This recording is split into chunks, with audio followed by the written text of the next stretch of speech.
Hey everybody, welcome back to React TCG. We've got another pack of death battle videos to check out. We're starting off with Aang versus Edward Elric. Avatar versus Full Metal Alchemist. I think I'm gonna go with...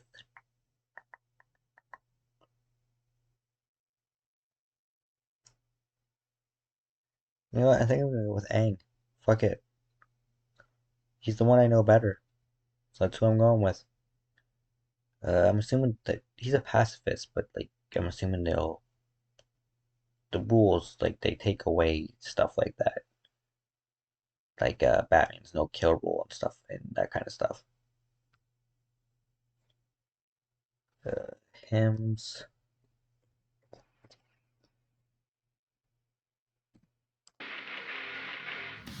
Wait.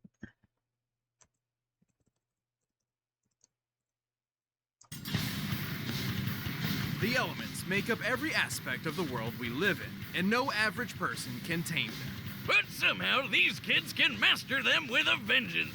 Like Aang, the Avatar. And Edward Elric, the Full Metal Alchemist. He's Wiz and I'm Boomstick. And it's our job to analyze their weapons, armor, and skills to find out who would win a death battle. The Avatar would inevitably be their greatest obstacle. Man, they'd even go after a kid? Living among the air nomads, Aang was in 4'6", weight's not available, is 12 years old.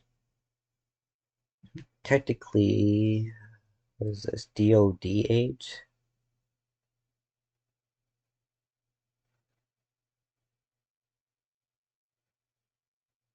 Whatever. I'm assuming it means like his biological age, maybe? I don't know. I guess that's his biological age is 12. I guess like he's 66 wouldn't be right either though, right? Because he was frozen for 100 years, wasn't he? It was 100 years, wasn't it, that he was frozen? I don't, whatever. 182nd Avatar, co-founded the United Republic. Aliases Kuzan and Twinkle Toes. Favorite food is egg custard tart. energetic and dutiful 12 years old when he learned of his destiny. He was the newest incarnation of the Avatar. But he totally wussed out, ran away from home, and got frozen in ice for 100 years. What the hell? That's not what I'd do if I found out I was an awesome elemental badass. I'd definitely find a way to make money off that. Boomstick, he's 12. But running away actually saved his life, as the Fire Nation knew the next Avatar would be an air nomad and slaughtered them all in a horrific surprise attack. But the poor kid wouldn't be stuck in ice forever. He was eventually rescued by some new friends and began his quest to learn the other elements and save the world. And as an air nomad, he can really bend the wind to his will. He can use air bending to create whirlwinds and tornadoes or slice through solid stone. And he can fly! Whee! Well, it's not exactly flying, Boomstick. What he actually does is manipulate the air currents to keep aloft. That's why he carries a glider, complete with snacks. Oh, well, I'm sure that'll come in handy. Whatever, if it looks like a duck and sounds like a duck, it's a duck. Or I guess, flying avatar guy. But ducks actually can fly. Anyway, Aang can use air in pretty much every aspect of his life. Airbending, Bagua style. Wind manipulation, water bending, northern and southern styles. Liquid manipulation includes ice and mist. Earth bending, Chu-Gar praying mantis kung fu style, can manipulate stone and rock. Seismic sense. Like for shields, increasing his speed, improving agility, adjusting his body temperature, and even focusing his breath to use as an attack. After he learned Firebending, dancing dragon style, plasma and heat manipulation, can redirect lightning. Energy bending, glider staff, avatar state, gains power and knowledge of all previous avatars through Rava, spirit of light. waterbending from Paku and Katara, Aang can make whips, knives, and literal tsunamis. Hey, I can do that too. Just give me a pool and watch this cannonball fly. Does that mean I'm a waterbender? No. Sure. Waterbenders can also manipulate steam and ice. Just like how I, the great waterbender Boomstick the Wet, will use my powers to swim through this frozen block. You what? Yep. Waterbending 101. You can be jealous. Oh wow, I'm just bursting with envy. Bending powers, activate! Ah! Dumbass. Success! Like airbending, waterbending requires a nearby source of water to use, like a pond or a filled bottle. The same goes for earthbending, which Aang learned from his mentor Toph. Earthbending is all about throwing rocks at people, and a bunch of other cool stuff, like making walls and earthquakes and causing the ground to swallow you up. Which is kinda creepy, actually. Last but certainly not least, Aang learned the art of firebending from his longtime rival, Prince Zuko. Unlike Airbending is so goddamn powerful. It's even got the deadliest bending technique of all, shooting lightning. well, only the most advanced firebenders can cast itself, he has learned how to redirect it through his body. But even after learning the 4 elements, Aang got to meet one last master bender. Who taught him the art of manipulating a person's life energy, the purest form of bending. It's super dangerous though, and one mistake could tear up Aang's soul. And with it, Aang defeated the Fire Lord and brought peace to the world at large. Well, with that and with his super form, the Avatar State. In the Avatar state, Aang's bending abilities grow immensely powerful. This is because the Avatar state lets Aang draw upon the power and wisdom of all previous Avatar incarnations. Though it is extremely risky, as dying while in the Avatar state ends the cycle of reincarnation permanently. Why would he care if he's dead anyway? Whatever. Aang had difficulty leaving the Avatar state and for a while could only access it during moments of extreme stress. However, he eventually learned to unlock his chakras and master the state. The coolest thing about the Avatar state is it makes you glow, like this. Behold! The hell? How are you doing that? Oh, I drank a bunch of glow sticks. Dude, You need to go to the doctor, like right now. My liver's processed way worse than this. Well, with or without the I mean, fair. Redirected lightning, created a barricade around Yu Dao, split a mountain while asleep, raised a 35.7 million tons of water, thwarted Ko the Face Stealer, moved a 358-ton boulder with its airbending, has defeated Ozai, Yakone, Combustion Man, and Old Iron. state, Aang is plenty powerful. He has the ability to move gigantic stone columns and even carve canyons around an entire city. Not only has he survived hits from earthbending kings and massive explosions, he threw this gigantic column of rock at the Fire Lord. To get the column's mass, we compared Aang's height against it and determined it must weigh 9,500 tons. Aang's super fast too. With airbending, he can run on water. Which, given his size, requires a movement speed of well over 67 miles per hour. He used airbending to block a giant column-destroying explosive attack from the best-named character on the show, Combustion Man! And he's proven he could redirect lightning from the Fire Lord himself. Firebend lightning likely travels the same speed as natural lightning. Ara, who invented the technique, has even caught and redirected lightning from a storm. Taking into account the distance between them and how far Aang's arm had to move to catch the lightning, he would have to react at least 155 times faster than sound. He is pretty unused to violence, though. I mean, he's a vegetarian pacifist for crying out loud. But while he may seem like just a kid, Aang still saved the world and led it into a peaceful future. To him, bending is elementary. If you want to be a bender, you have to let go of fear. Alchemists of old once tried to turn lead into gold with not great results. But in the country of Amestris, the ancient science of alchemy is actually possible by using the Earth's natural energy to reshape the molecular structure of various objects. And by drawing a circle thingy. A transmutation circle, which most alchemists use except for the youthful prodigy, Edward Elric. Oh, what a little badass! Careful, Boom. Height 141 centimeters or 4'8". If you add his hair, 5'5". 18. Full metal is his code name. His military rank is Major State Alchemist. Agonistic and dislikes milk and bread crust. Why, bro? Stick, he's a bit touchy about his size. Hey, if I lost my mom like he did, I'd get mad at the little stuff too. But Ed and his brother Alphonse figured they could bring her back with alchemy. So they went for it, but things went south real fast. You know how people say they'd give an arm and a leg for something? Well, Ed literally did, and poor Al lost his whole body. Luckily, Ed managed to stick his brother's soul in a suit of armor. But still, yikes. This horrible experience.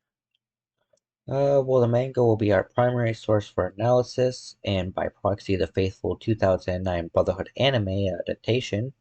Feats in the 2003 anime will be examined as supporting evidence, only disregarded if too far removed from the source material to be considered reasonably feasible. Has forever marked the two brothers. No one is meant to transmute the human soul, and the boys were lucky just to escape with their lives. But he got something good out of it, like super secret knowledge, including how to do alchemy without a circle thingy. He just has to clap instead. So, worth it? With these new abilities, Ed and Alphonse began their quest to restore their bodies. Specifically, they sought the incredible power of a Philosopher's Stone, believing it to be their only chance. Eventually, Ed joined the military, and thanks to his amazing potential, he was named by the Fuhrer the Full Metal Alchemist. What? Adolf Hitler? Nah, it's just Bradley. He's okay. Until he isn't. Spoilers! Also, since Ed lost a couple limbs... Northern Automail Arm, aluminum/carbon alloy, former models steel, chrome, and gas powered. Combat alchemy does not need circles. Some medical alchemy, jujitsu martial arts, soul binding can become a philosopher's stone, and gate of truth. He got them replaced with automail, kinda like my leg. Automail is made from incredibly durable metal, ranging from his original steel one, to a gas-powered one, to his best version consisting of a mix of aluminum and carbon. Apart from being durable metal prosthetics, Ed's automail limbs function just like normal ones. He can even reshape his arm as a weapon. So he can turn it into swords and saws and stuff, increase its durability by hardening its makeup, or turn it into an umbrella. Ah, truly a limb of many talents. But at the end of the day, Ed's true talent lies not in sword fighting or umbrella holding, but the art of alchemy. He can do all sorts of crazy things with all the elements. He can basically make anything he wants, like spears and shields. So long as he follows the rule of equivalent exchange. Anything created with alchemy must have a source of equal value, and cannot be made fundamentally different. For example, lead can be molded into a statue, but it cannot be turned into water. Other than that, there are three principles needed to use alchemy well. Comprehension, which means you gotta understand what the thing you're using is made of. destruction, Breaking stuff down. and reconstruction. Putting stuff back together. Ed is only limited by the materials at hand and his imagination. At his full potential, he can do almost anything. He can purify water, create ammonium gas from ammonium nitrate, repair entire houses, and transform a gun into a trumpet. Don't you ever try and do that with any of my guns. Anyway, Ed's also learned destruction alchemy, which While Ed has never used destruction alchemy on a human target, he is acutely aware of its capabilities.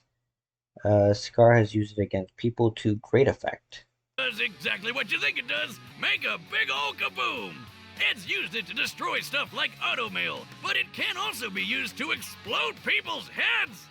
So, using destruction alchemy, Ed should be able to destroy something like this on a molecular level. Ha! Or you could just do that. Anyway, with all of his abilities, Ed has done some incredibly impressive things. Not only has he blocked gunfire from a Gatling gun, Transmuted Greed's body, destroyed Slicer's body, punched through a wall, stopped a train, dodged a point-blank bullet, blocked Scar's destruction alchemy, took hits from Monster Envy, survived multiple mass explosions, defeated Greed, Pride, Lanfan, and Father. And after it started firing, he's dodged a pistol from nearly point-blank range, and his auto-mail arm even took a bite from a lion-headed chimera. It was totally fine! Assuming this chimera has a similar bite force to that of a real lion, that means Ed's arm stood up to a force of 1,000 pounds per square inch. He's created a gigantic cannon, and then survived that cannon exploding while he was standing on it.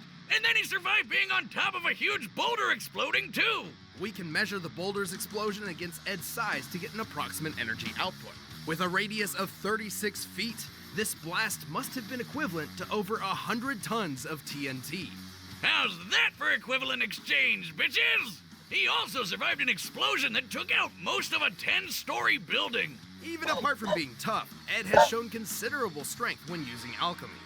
Like when he created a gigantic golem to crush his opponent.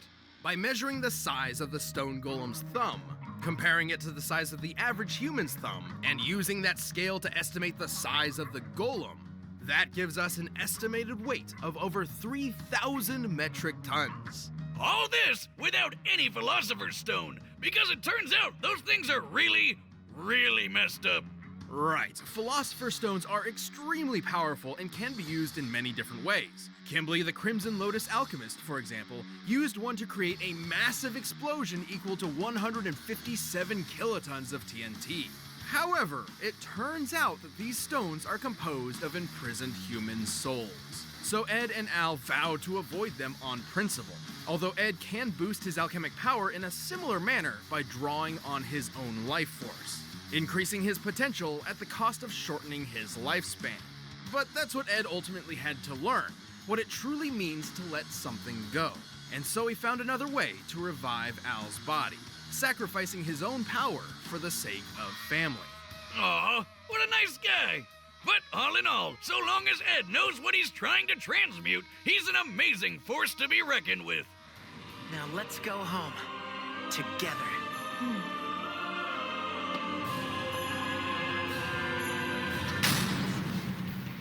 All right, the combatants are set, and we've run the data through all possibilities. But first, thanks to Blue Apron, I've become a food bender! No, you haven't. Skip the Blue Apron ad and fight.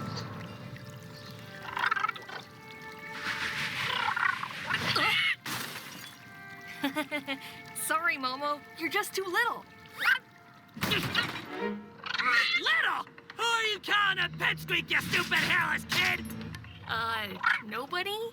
I'll show you! Ah!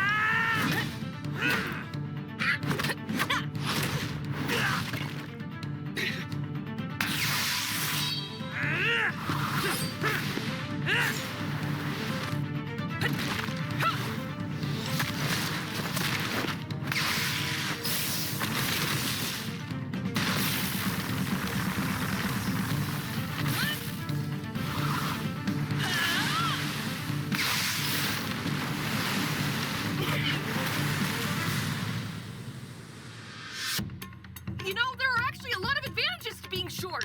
Like, you'll never hit your head on door frames, and, I'm still growing! Now I gotcha. Ah! Oh no! I'm sorry! A classic misdirection. That's advantage Elric! Ha! Damn it!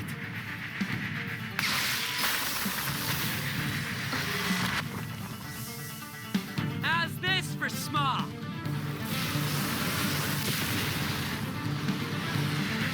Ah! What kind of alchemy is that?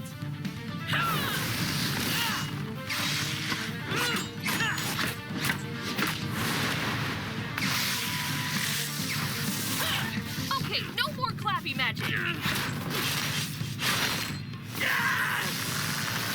Uh-oh.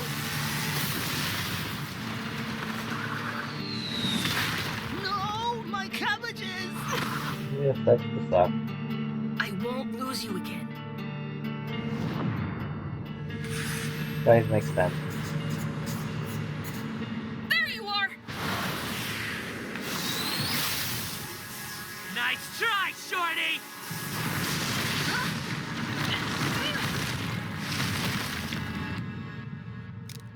Whew. Can't believe that worked. No.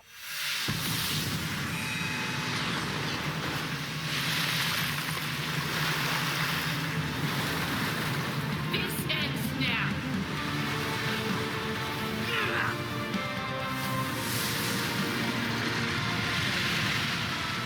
At least I'm taller than you. You left me no choice. Looks like Ed didn't have a leg to stand on. Or arm, I guess. Ed may have been more quick-witted and inventive.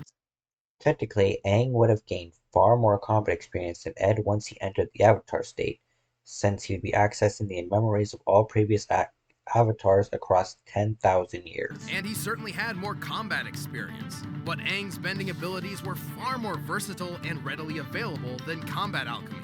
Yeah, it had cool stuff like cannon. Depending on interpretation, Ed has had some debatable lightning timing feats. They are less clear, though, and consistent than Aang's, and therefore less reliable for an argument. Aang's better mobility and seismic sense would still give him the edge in speed regardless. And gun trumpets, but Aang was fast enough to react to lightning, which is way faster than dodging a measly bullet. Recall how Ed survived an explosion that destroyed most of a 10-story building. By examining the size of It is worth noting that Ed was shielded from the brunt of this blasting attack by his father. Straight on, the attack tore apart Al's steel armor body, which is generally shown to be much tougher than Ed. the building and thus the volume of the conical explosion, this blast must have equaled about 30 kilotons of TNT. That's cool, but Aang did way more when he carved up a circle around that city in Avatar state. The force to blast such a huge ravine around the city of Yu Dao was a massive undertaking. By measuring the width, length, and depth of the affected area compared to the size of the city, we found it would take almost 160 kilotons of TNT to pull that off. More than 5 times greater than Ed's best durability.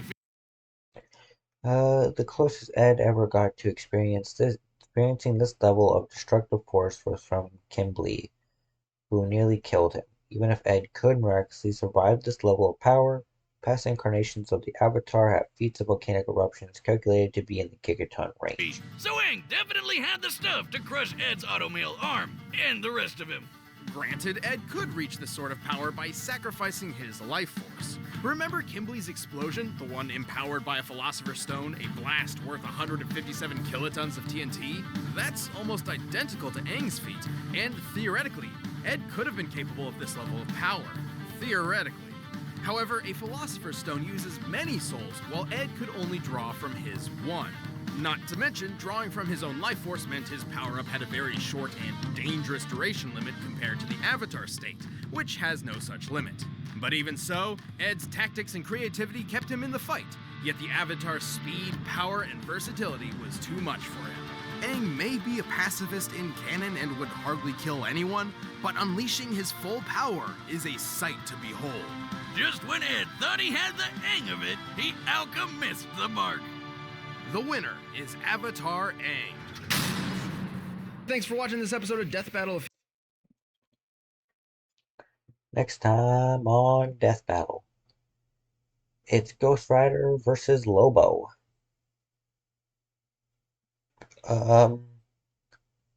Lobo's OP, but Ghost Rider's way more OP than people think he is. I'm pretty sure he's gonna win this.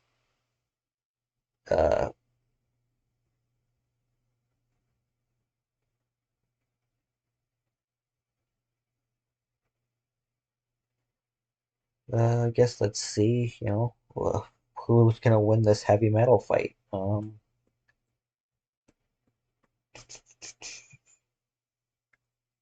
There we go. Whether it be justice, vengeance, or the thrill of the kill, bounty hunting isn't for the faint of heart. Especially when your usual targets are superheroes. The Ghost Rider, Marvel's relentless spirit of vengeance. And Lobo, the space hogging main man of DC Comics.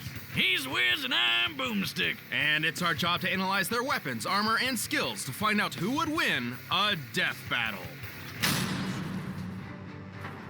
Even at a young age, Johnny Blaze lived life on the edge. Son to the accomplished cyclist Barton Blaze, he was sadly witness to his father's death in a stunt gone wrong. But he got adopted by another stuntman, Crash Crash Simpson. It's no surprise that Johnny became...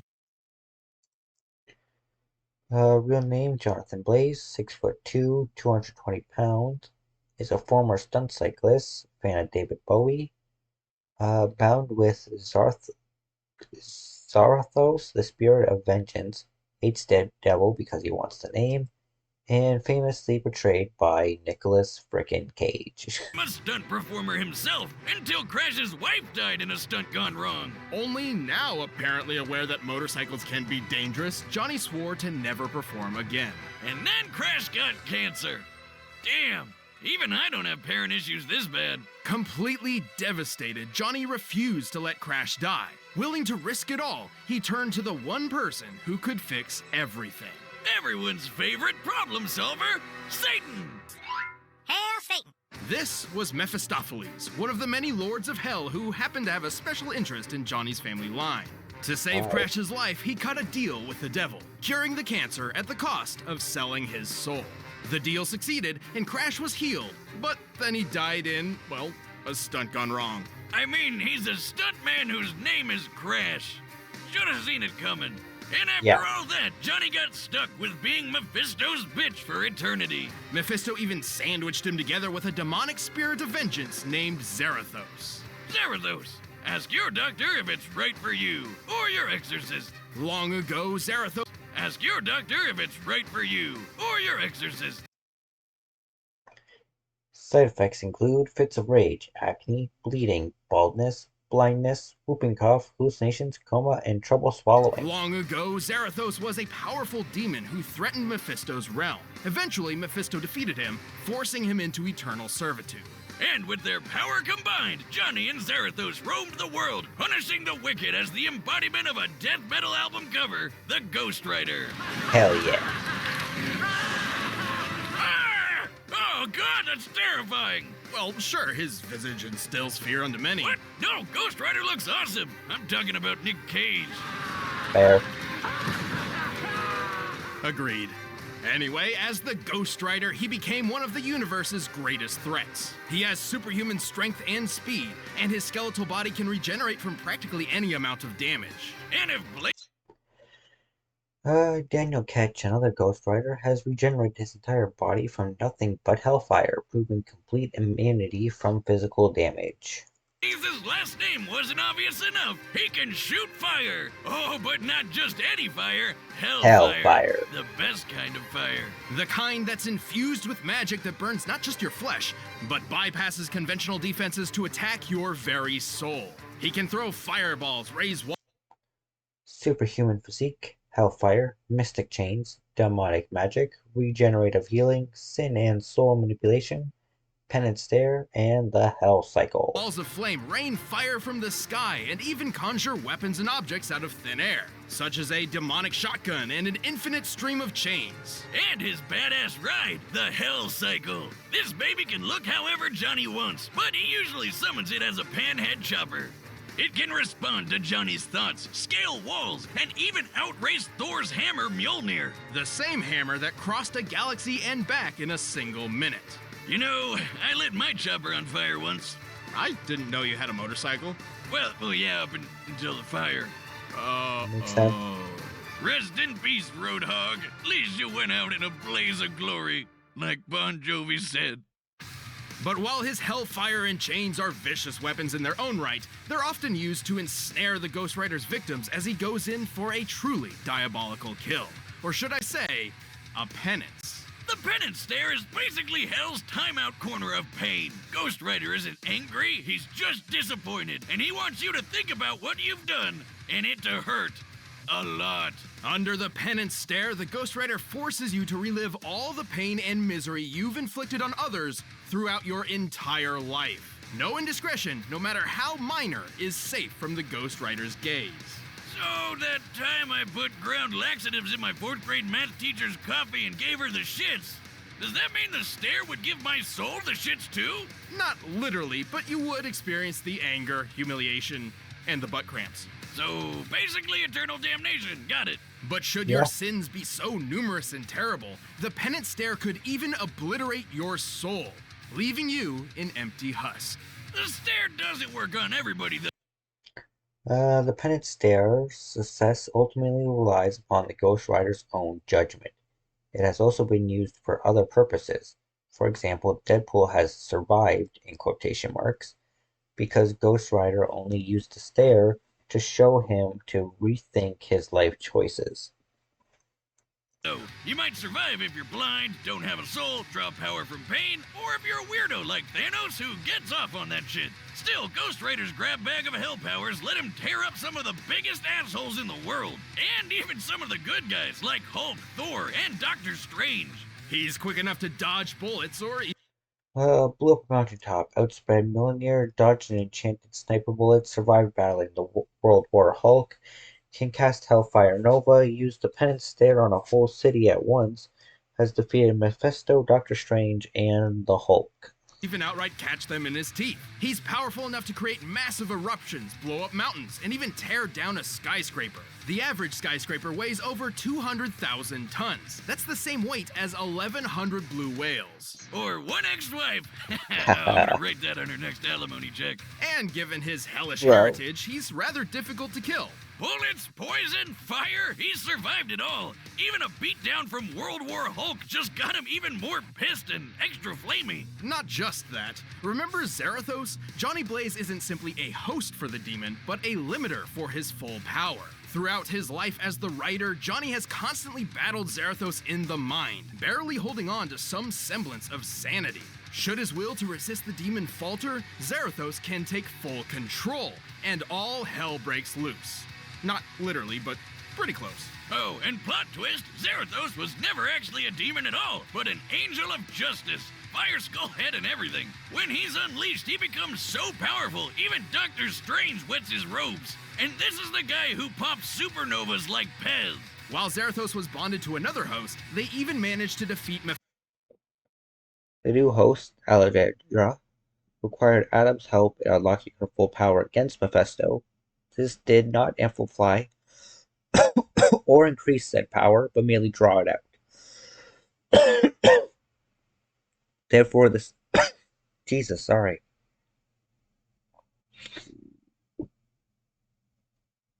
Alright. Oh, that's better. Okay. The new host, Alexandra, required Adam's help in unlocking her full power against Mephisto. This did not amplify or increase said power, merely drawed out what she had already suppressed. Therefore, this level of power is accessible to all Ghost Riders. Alright. Mephisto in his own realm. For reference, Mephisto once battled Galactus, devourer of worlds. Stars detonated, galaxies trembled, and the entire universe was at risk, simply as a byproduct of their battle. And if Zarathos wasn't terrifying enough, he likes to eat souls. Of course, the Ghost Rider isn't invincible. Johnny is technically vulnerable as an ordinary human being. Even while transformed, the Rider can be killed via holy weaponry. But Johnny's doing alright, sitting pretty on Mephisto's throne. I guess things worked out okay for him, even if he's not too keen on being the devil's bounty hunter. So let this be a warning. Should you ever hear the rumble of a motorcycle in the distance and the glow of an ethereal flame on the horizon, count your sins, because the Ghost Rider is coming. And may God have mercy on your soul. Because he sure as hell won't. Mercy.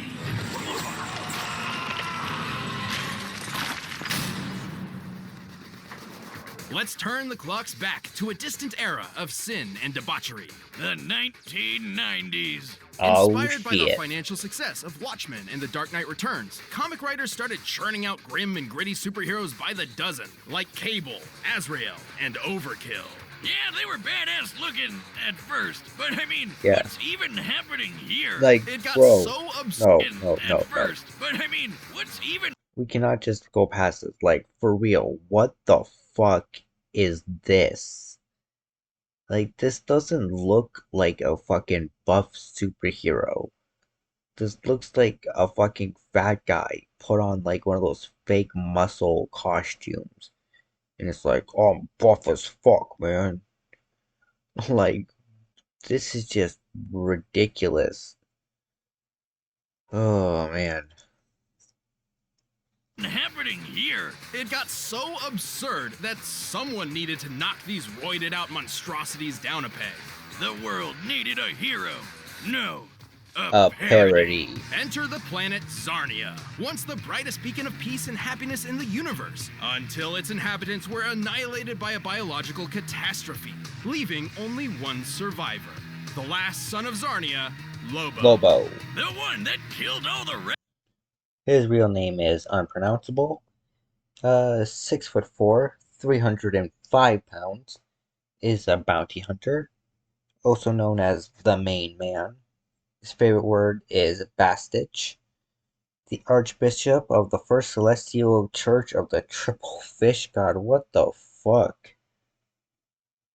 Likes dolphins a lot. I don't want clarification on that. I don't. I'm good, bro. Of them. Let's A move guy forward. whose name literally translates in Sarnian to "he who devours your entrails and thoroughly enjoys it." Bro, that is the most metal name ever. What? Awesome! Why wasn't I named that? Lobo is so unimaginably evil that his birth caused the midwife who delivered him to go insane. The first Zarnian to do so in 10,000 years. Some even think that Zarnia was so perfect and good. Well, Lobo first appeared in 1983. He was later completely scrapped and rewritten to the character we all know to parody the trends of the 90s. The universe made Lobo to balance things out. Hey, didn't you say the same thing about me when we first met, Wiz? That I did. Simply put, Lobo was unique and desired to be even more so. Thus, he ensured he was the only Zarnian alive in the universe. I fragged the rest of the planet for my high school science project. Gave myself an A. Yeah, he's definitely insanely awesome. Lobo left the desecrated corpse of his former home to become a bounty hunter. To top it all off, his insanity wasn't helped by the micro radio implanted in his brain that constantly played heavy metal. Who put that there? Did he put that there? Why? Probably because it's the only profession that legally allows him to murder. Don't worry, he'll murder you illegally too. Lobo doesn't discriminate. He even has a special gender-neutral insult in the name of my next motorcycle, Bastich. My bike! Dragon bastard! Anyway, Lobo's bagged some pretty crazy bounties across the universe, including Santa Claus, two near-omnipotent dwarf gods, and even things that don't exist, apparently. And Lobo's Zarnian physiology is just as absurd to match. He possesses godlike strength, speed, and invulnerability, so much so that he can tear through hordes of superheroes like nothing. Should he somehow suffer damage, he also has an impressive healing factor. He's like if Superman and Deadpool had a baby, which is a lot more terrifying when I say it out loud. Yeah, bro, what the fuck? I can't even imagine. Yet I feel like it would be exactly Lobo somehow. Did somebody say Deadpool? Oh, Go shit. away! There. He's gone. Are you sure? Wow, I didn't think you had it in you. Oh, honey, that's not true. Haven't you heard? No one's ever really gone. See you later. I swear to God I'll kill him someday. How? So, you had the replacement plan on that TV, right? Shit. Back on topic, Lobo can regenerate from a single drop of blood, and each one he sheds will actually grow into a completely... What the fuck? This self-cloning via blood ability was later removed by Vril Dox. However, it is an ability that does naturally belong to Lobo.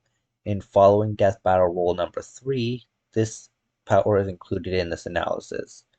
Yeah, because they gotta pick him at their prime.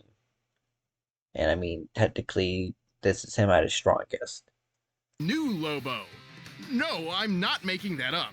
No wonder there wasn't any war on Zarnia. Nobody can kill these friggin' Bastiches. It helps that he's also a super genius who knows well over 17,000 languages. He can perform complex physics equations in his head quickly enough to catch the Flash, and can build planet-destroying weaponry out of garbage in his head quickly enough to catch the Flash. Did he just kill the Flash? Like, that's through his head. Is that him dead? Is there a story where Lobo killed the DC universe? Comment down below, because if there is, I will so read that shit. And can build planet-destroying weaponry out of garbage. His brain is no joke. He can resist mind control because he's too ornery, and he's got so much willpower he can literally walk through Green Lantern constructs. You know, those things powered by willpower. And befitting his occupation, Lobo is a master sharpshooter, tracker, and can, by his own admission, deduce the weak points in any opponent. Like how my shotgun leg jams if booze gets in it. I would have gone with your crippling alcoholism, but sure, that too. Lobo may be a powerhouse on his own. Superhuman physique, regenerative healing, biofission, split blood becomes a new Lobo, chained hook, multiple firearms, his space hog, custom spaz frag 666, built-in machine guns, and responds to Lobo's whistle. But he also comes equipped with guns, knives, swords, grenades, and a bomb that he sent back in time which accidentally killed the dinosaurs. Oh shit. His favorite is his enormous hooked chain. But when his... He technically does possess a Red Lantern ring, but there is no evidence that he has ever used it in a fight, and it cannot be extraneously assumed that he is capable of even wielding it. Job takes him across the universe, he hops on his Space Hog, a customized Spaz Frag 666, which has automatic machine guns, responds to his whistle, can fly fast enough to escape black holes, and blasts Born to be Wild. Wait.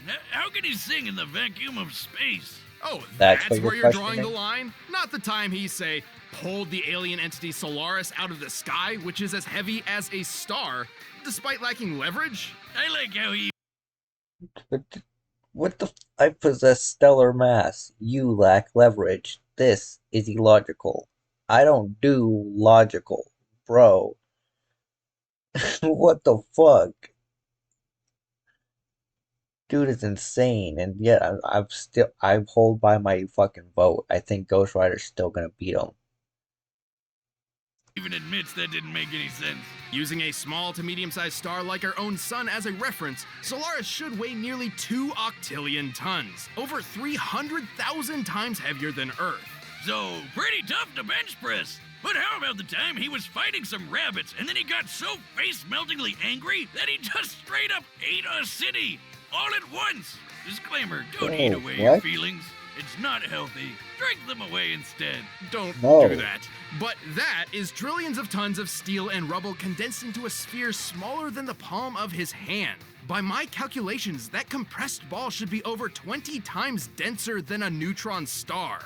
Oh, God, imagine that coming out. This unimaginable strength lets him brawl with the likes of Superman. But that's barely scratching the surface. Name anybody in DC Comics and it's likely Lobo's kicked their ass. He can even punch ghosts. Sounds like the only thing that can kill this guy is an act of God. Not even that. After rampaging through heaven and hell, tearing through armies of angels, demons, and what have you, Lobo's bloodlust on a literally biblical scale got him banned from the afterlife. As in, Death was told that Lobo's soul was not to be collected.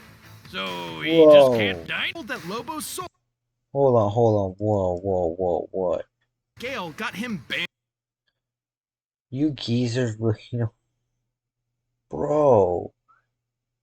Cut off her fucking hands. Like, punched out this dude's eye? Oh my... What the... And from the afterlife. As in, Death was... From the desk of Derek Dude, Supervisor. Memo for your eyes only. Regarding Lobo, aka the main man. CC to all level 1 gods, goddesses, devils, and death. Oh shit. Under no conditions is the individual known as Lobo to be collected. His file has hereby been categorized as untouchable, pursuant to clause 27-C, paragraph 7. Oh shit. Of the Immortality Brief of 12 BC.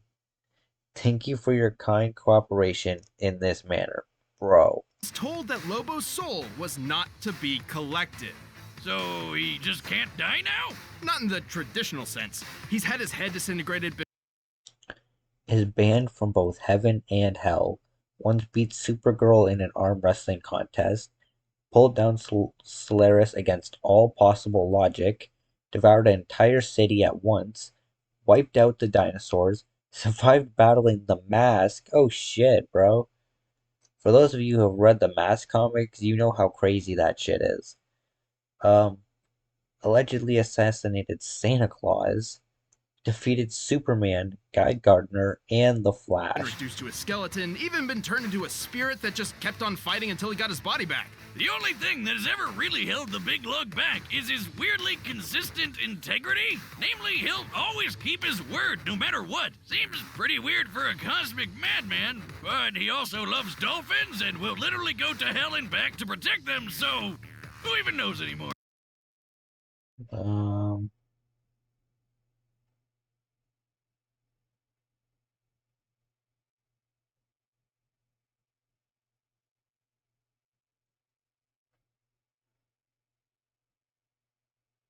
He's not without his failures. Fuck, man. His greatest of which was perhaps something entirely out of his control. His reboot. Oh, What damn. the hell does that scrawny emo The main man. Keep telling yourself that, bone licker. What the fuck? Say it enough, you might even believe it, but make it quick. You've got about 6 seconds to convince yourself. After that, make no mistake, there's only one Lobo. Yeah, you're right. It's not you, you fucking weird motherfucker. Edward Cullen-ass looking dork? That's New 52 Lobo. A serious, tortured, modern interpretation. Everything that Lobo was meant to be a parody of. Thankfully, someone at DC developed a sense. The green light of will and the yellow light of fear, they are aiding each other. Trust me, better to leave him on the shelf. This is some messed up something going on. Yeah, that's about right. Of irony and literally shelved this loser. The real Lobo returned better than ever and got back to doing what he does best. Kicking ass across the universe. He's not just some two-bit alien villain. He's the main man, and the whole universe knows it. See? Someone's paid me a heap of cash for your carcass, and the main man always delivers. So I don't know, he can't, like, die or whatever in the traditional sense, right? But Ghost Rider can eat souls and stuff, right? It said death couldn't touch his soul. It never said anything about someone eating his soul or someone else claiming his soul. All right, the combatants are set, and we've run the data through all possibilities. But first, rev up your engines for this. Blue Apron had blah, blah, blah, blah, blah, blah, blah. And here we go. Heavy metal death battle, yo. Huh? What the frag?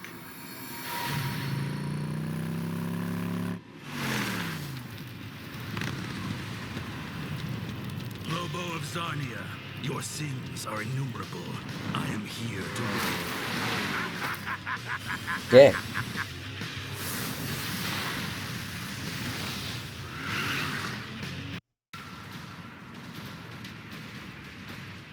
Fucking ads, man.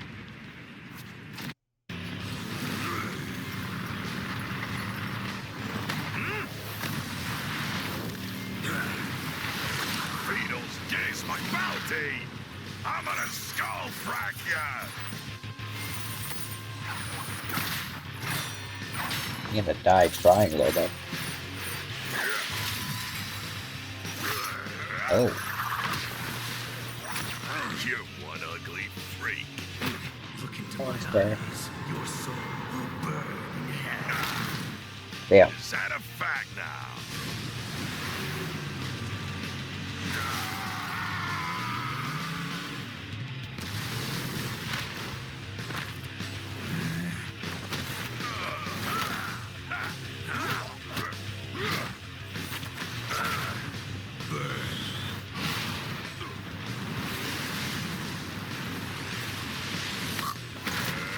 Oh shit.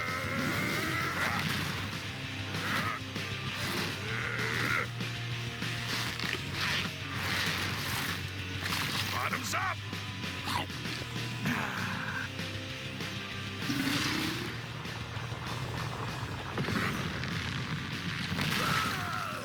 Well, It's done. About time. Not yet, scuzzball!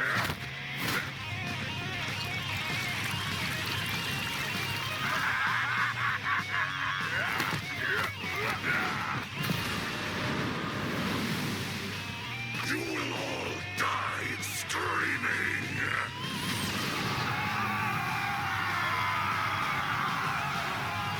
Eat this, you bastards! oh. That's not a holy weapon, right? Holy fraggaroli. I definitely ain't picking up that bounty now. Yeah. Your sins are innumerable. I am here to wreak vengeance upon your soul.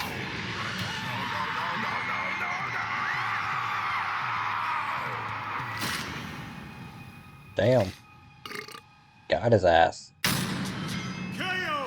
Damn, that was toasty. Wonder what Ghost Lobo tastes like. Being so absurdly powerful, Lobo definitely held a massive physical advantage against the Ghost Rider. Yeah, that was obvious. Skullhead took down a skyscraper while Lobo dragged around a frickin' sun. But Ghost Rider survived some pretty incredible things. Almost as incredible as these new shirts from store.roosterteeth.com. Ah! Time and place, Boomstick. Yeah, what the Come fuck, on, we man? gotta eat. Even World War Hulk couldn't finish him off, and Lobo didn't typically carry any holy weapons, which meant he really did not have a good way of killing the Ghost Rider.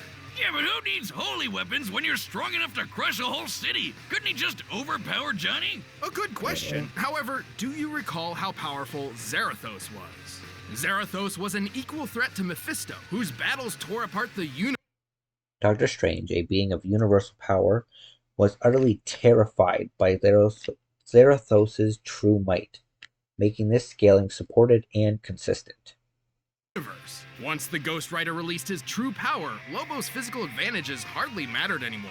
But hey, the main man was super smart and probably could have figured out Johnny's weaknesses. But how is he gonna escape to find a holy weapon somewhere when the Hell Cycle outraced Mjolnir? Which once crossed the Milky Way and back in under a minute, a feat more than 100 billion times faster than...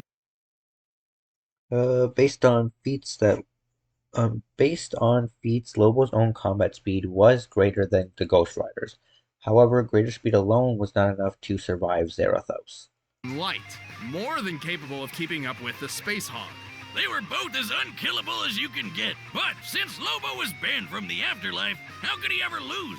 This is where the fine print matters. Death was banned from reaping Lobo's soul, but that doesn't mean the soul itself could not be destroyed. This is where our research surprised us. It has been said that the only being capable of truly killing a Ghost Rider is the one true God, further supporting said resistance to anything but outright holy damage. Damn, sorry, Lobo just didn't have a way to win regardless. Sucks to suck, I guess. I was rooting for Ghost Rider anyways. The most. It turns out the Ghost Rider had 3 different methods of specifically targeting Lobo's soul. His Hellfire could hurt the soul directly, and since it ignores normal defenses, Lobo couldn't really stop it. With trillions of murders on Lobo's hands, the Penance Stare could wield... The Punisher has famously survived the Penance Stare due to having no regrets for his actions. This is inconsistent with its power and is more likely that the Ghost Rider just decided to let him live. The Penance Stare has even worked on the Punisher in a different story. Extraordinary power against him, and while Lobo had a high pain tolerance, he did not enjoy fatalistic agony and unending torture so much that he'd survive all of that at once. Even if he did, Zarathos could just gobble up his soul for a quick snack. The end. Easy as that. Lobo was undeniably a difficult opponent to take on, but the Ghost Rider's cosmic might, unholy invulnerability, and soul-rending powers gave him the perfect tools to take out the main man. That poor bastard didn't stand a ghost of a chance. Sorry, I knew that was a Lobo. The winner is Ghost Rider. Hell yeah. Alrighty. Battle number 3. We've got Dragonzord versus Mechagodzilla. Well, as you know from, when I reacted to Voltron and the Megazord fighting, and also when I reacted to, what was the other one? Tigerzord versus Epsilon, something like that. One of the Gundams. Anyways, you know I like Power Rangers if you've seen those. So I'm going with the Dragonzord. Tommy Oliver, I think he's got this. But let's see what happens. Skip the hymns ad. And bam. Whether they are benevolent deities or harbingers of doom, dragons are freaking awesome. Hell yeah. Especially the robot kind, like the Dragonzord, piloted by the Green Power Ranger. And Kiryu, the dangerous and mysterious Mechagodzilla. He's Wiz and I'm Boomstick. And it's our job to analyze their weapons, armor, and skills to find out who would win a death battle. After being stuck in a garbage can for 10,000 years, the evil Rita Repulsa was understandably pretty pissed. So, she decided to destroy the world. Hey, I'd be mad too, but that's a hell of a hot take.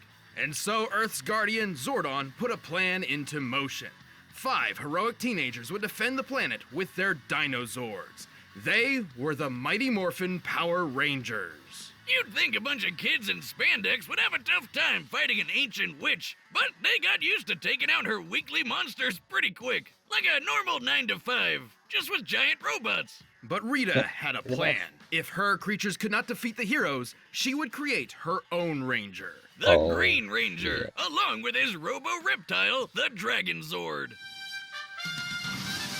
Now that's where I think that's wrong. The Dragonzord, I don't think she created this Dragonzord, right? She found the Dragonzord and crafted a power coin or something. Like, how did she gain access to the Morphin Grid? Like, if I remember right, she just found a power coin, didn't she? Maybe not.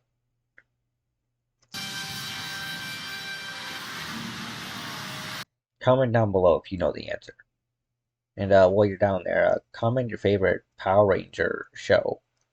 Mine would probably be either the original Mighty Morphin Power Rangers or, what is it, Jungle Fury? I think it's Jungle Fury, the one where they're like at a pizza shop. And they're not colored rangers, they're like animal rangers. It's like tiger and stuff like that. I like that one. Samurai wasn't bad too, but that'd probably be like further down the list. I'm not gonna list off all the shows, so let's get back into it. At 90 meters tall and nearly 311 feet, 187 US tons, powered by the Green Dragon Power Coin, controlled by the Dragon Dagger, has a running speed of 87 miles per hour, semi-sentient, submerged under the Pacific Ocean, and was built over 10,000 years ago. Yeah, see, that's what I'm saying. 200 tons, the Dragonzord proved a match for the other Rangers, even their Megazord. Dragonzord's got a heavy-duty arsenal, like finger missiles. It's like flicking the gunk from under your nails at people, but it explodes. Why do you have gunk under your fingers? To To flick flick at at people. people. Duh. That fin isn't just That's a cool stupid headpiece. It shoots energy waves. And if D-Zord feels like stomping around, watch out for literally shocking earthquakes. Despite such long-range weaponry, the Dragonzord seems best suited to fighting up close with its strong grappling arms and highly flexible drill tail. This drill is so impressive, it cut through Drill tail, finger missiles, fin slash, and the claw stomp. a cocoon prison even the supposedly superior Megazord couldn't escape. Yeah, that thing's 5 Zords in one. Guess teamwork doesn't always make the dream work. The Dragonzord's pilot has even bested the other Rangers in combat on his own. Luckily, they helped him break free from Rita's control, and he eagerly joined their fight against the forces of evil. Hell This yeah. is Tommy Oliver. Tommy wasn't just some rando off the street. Full name, Dr. Thomas Oliver. 5'11", 214 pounds. Dragon Dagger controls the Dragonzord as a flute and can shoot energy bolts. Dragon's Shield, Master Morpher, which grants 6 different ranger powers.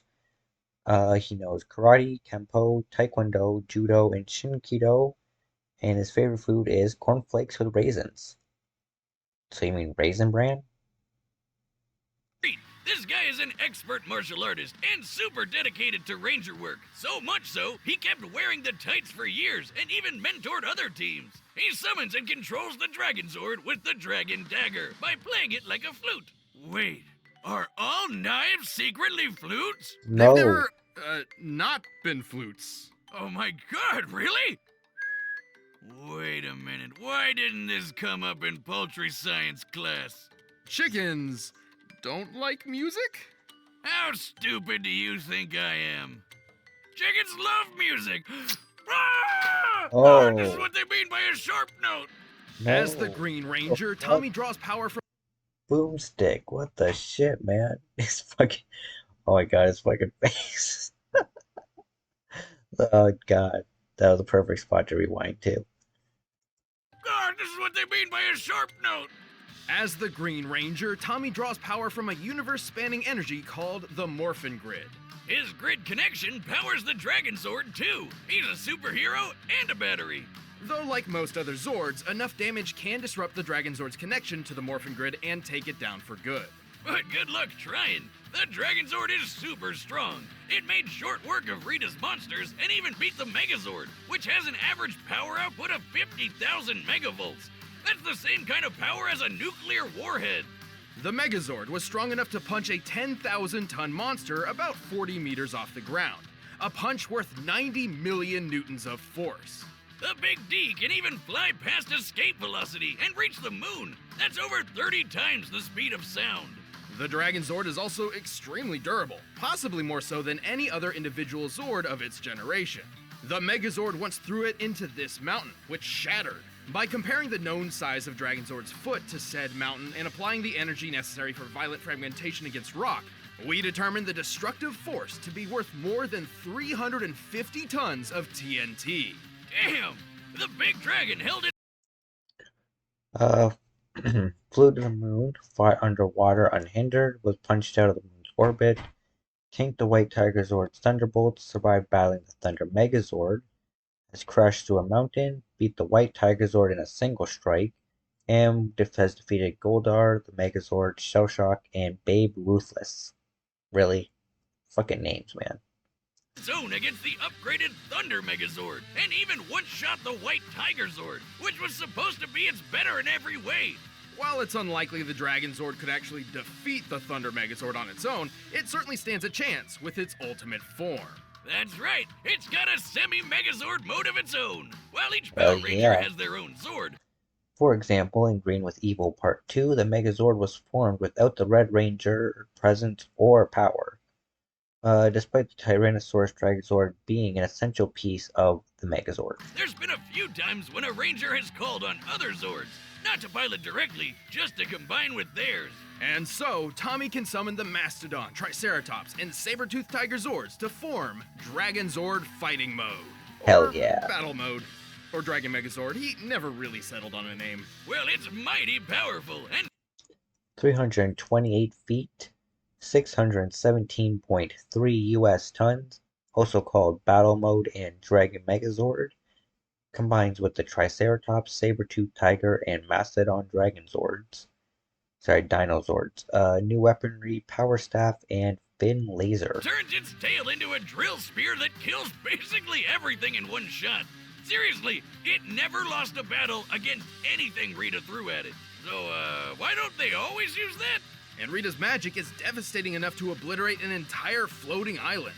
Sadly, Tommy would lose his control of the Dragonzord when he lost his powers to his one weakness. A magic candle!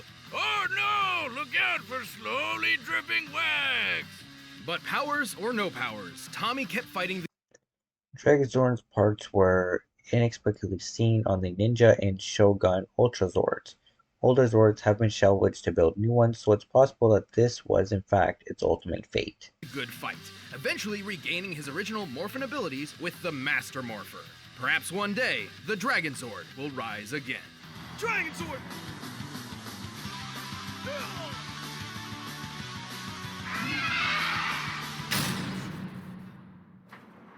The year was 1954, less than a decade after Japan was bombarded with the first atomic weapons. The nuclear age had begun. But one of these atomic weapons woke something up. Godzilla! Okay, so wait. Is this the same Godzilla that fought... Like, is this supposed to be the same Godzilla that fought Gamora? Go check out that video. Like, regardless, but... Jeez, I really thought... wasn't it supposed to be... There are multiple versions, aren't there? I'm gonna shut up because there's probably multiple versions of Mechagodzilla. This ginormous radioactive kaiju decimated Japan. Things looked pretty bad until a scientist deployed a bomb strong enough to kill the monster. The Oxygen Destroyer, which does exactly what it says on the tin. Right. Dr. Serizawa's bomb could specifically target and destroy oxygen molecules, liquefying most living tissue. This weapon was so dangerous, Serizawa feared its very existence threatened the entire human race. So he went down martyr style, taking out Godzilla and all knowledge of his weird bomb. All that remained was Godzilla's bones. Probably for the best. Still, a weapon like that might have come in handy when, a few decades later, another Godzilla showed up. Surprise, bitches! Turns out, Japan had been the target of many different types of kaiju for years, and had developed an anti-monster defense force to combat them. Unfortunately, their super powerful maser cannons barely even scratched this new Godzilla. Just look at him. Didn't even care. Like the Oxygen Destroyer before, Japan needed a new weapon to combat Godzilla. They gathered their foremost experts in the fields of robotics, microwaves, low-temperature physics, and someone whose work can only be described as cyber necromancy. Together, these leading scientists developed a revolutionary weapon like nothing before it. Mechagodzilla! So it's kind of the same Godzilla, kind of not the same Godzilla. Gotcha. Sure, technically this isn't the first Mechagodzilla we've seen, but it's certainly the deadliest and the most unique. So much so, it was given its own distinct name. Kiryu, a combination of kanji meaning machine and dragon. Kiryu? Sounds lame. 197 feet, 39,683 US tons. Nicknamed Machine Dragon. Multi-purse flight system type number 3. Controlled via DNA computers, built around Godzilla's bones. Battery life of 2 hours. And supported by the White Heron aircraft. I'll stick with Mechagodzilla, thank you. Standing 60 meters tall and weighing 40,000 tons with full gear, this badass cyber monster is loaded with all sorts of weapons.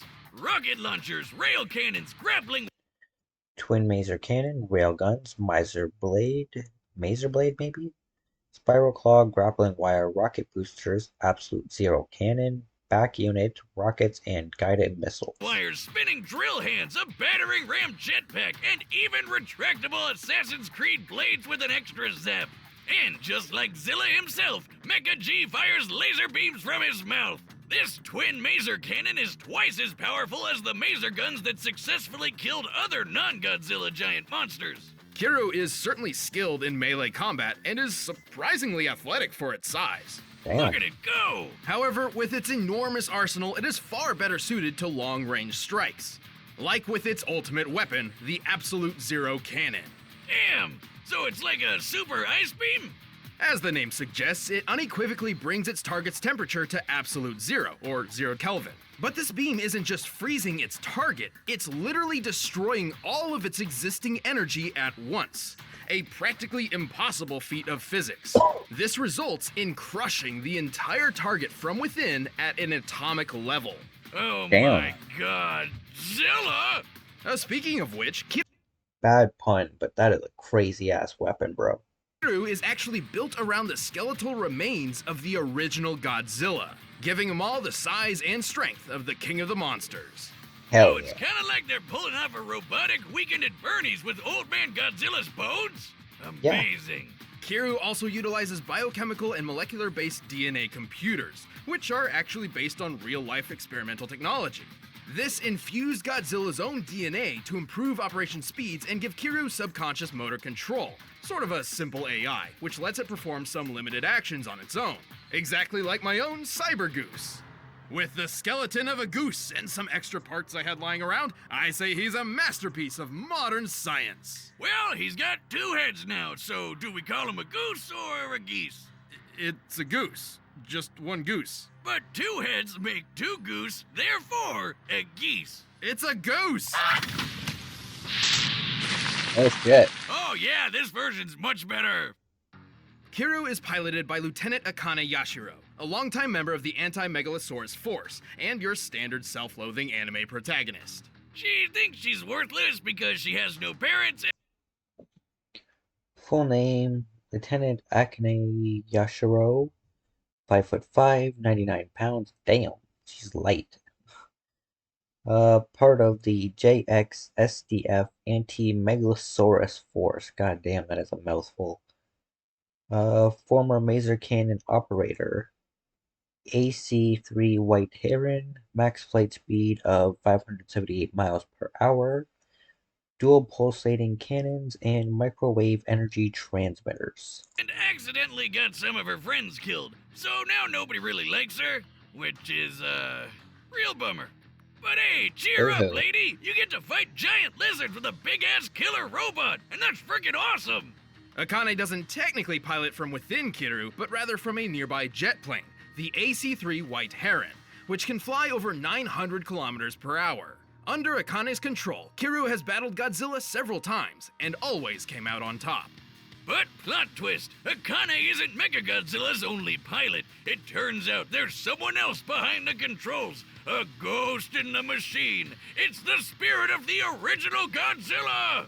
Surprise again, bitches! It's Ghost Robot! The DNA mind of Godzilla can wrestle the mech from Akane at any point, causing her to lose complete control. Giving the king another chance to trash Japan again!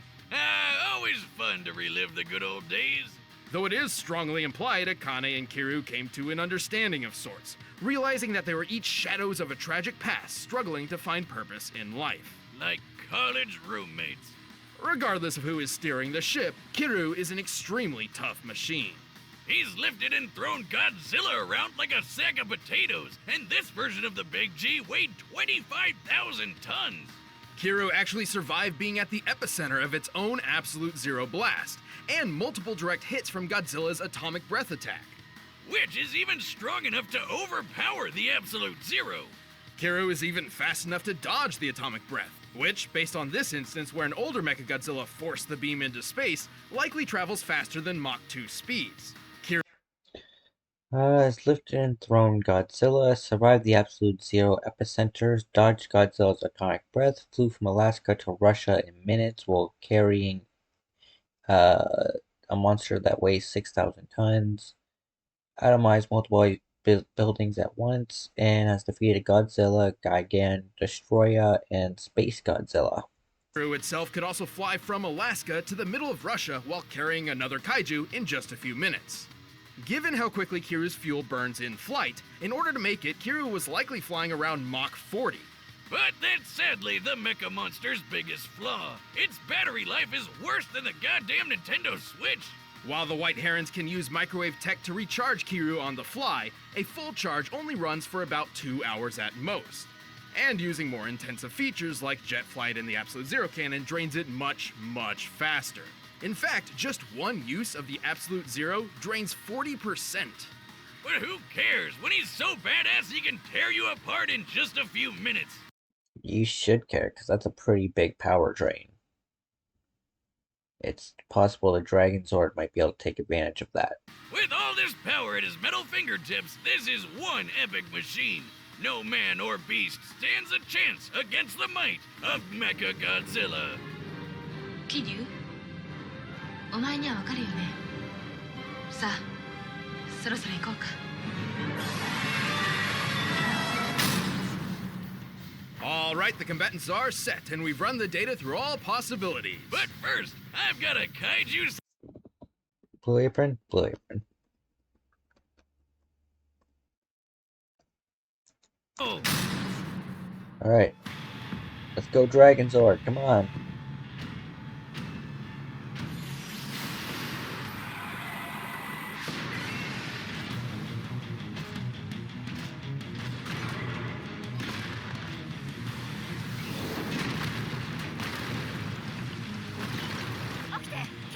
Ha! Nice work, Dragonzord! Let's crush this tin can!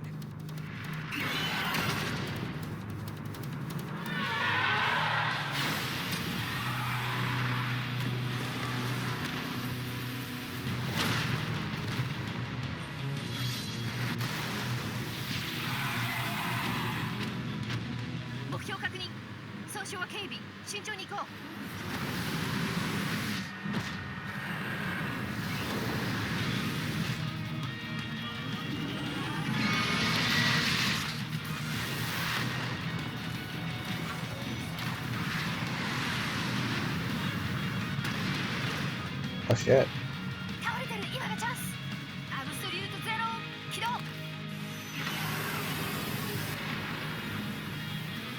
Oh no, you don't!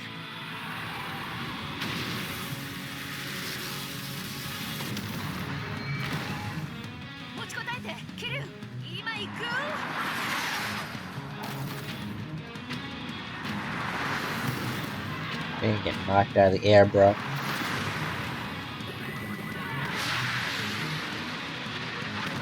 Dead.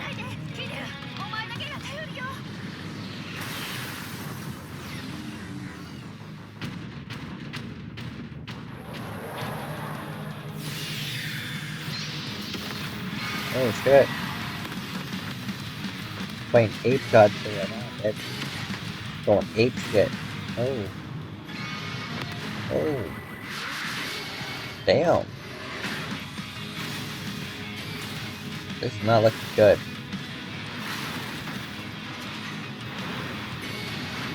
Bro, you need Megazord power. This isn't working. We need more power! Hell yeah. Come together!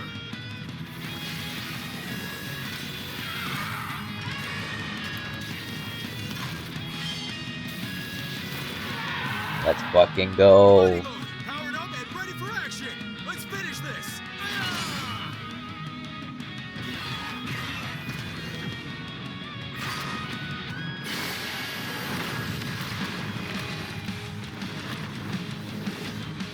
Get his ass. Damn. Go for the finisher. Go for the finisher. Here we go. Oh, what? Get his ass. Got his ass. Keep going, we've got this! Oh, bro, what? Oh no! Pull back, pull back!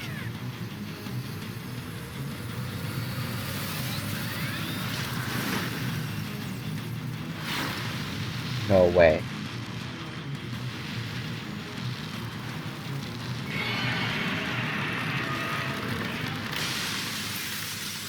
Oh, my childhood.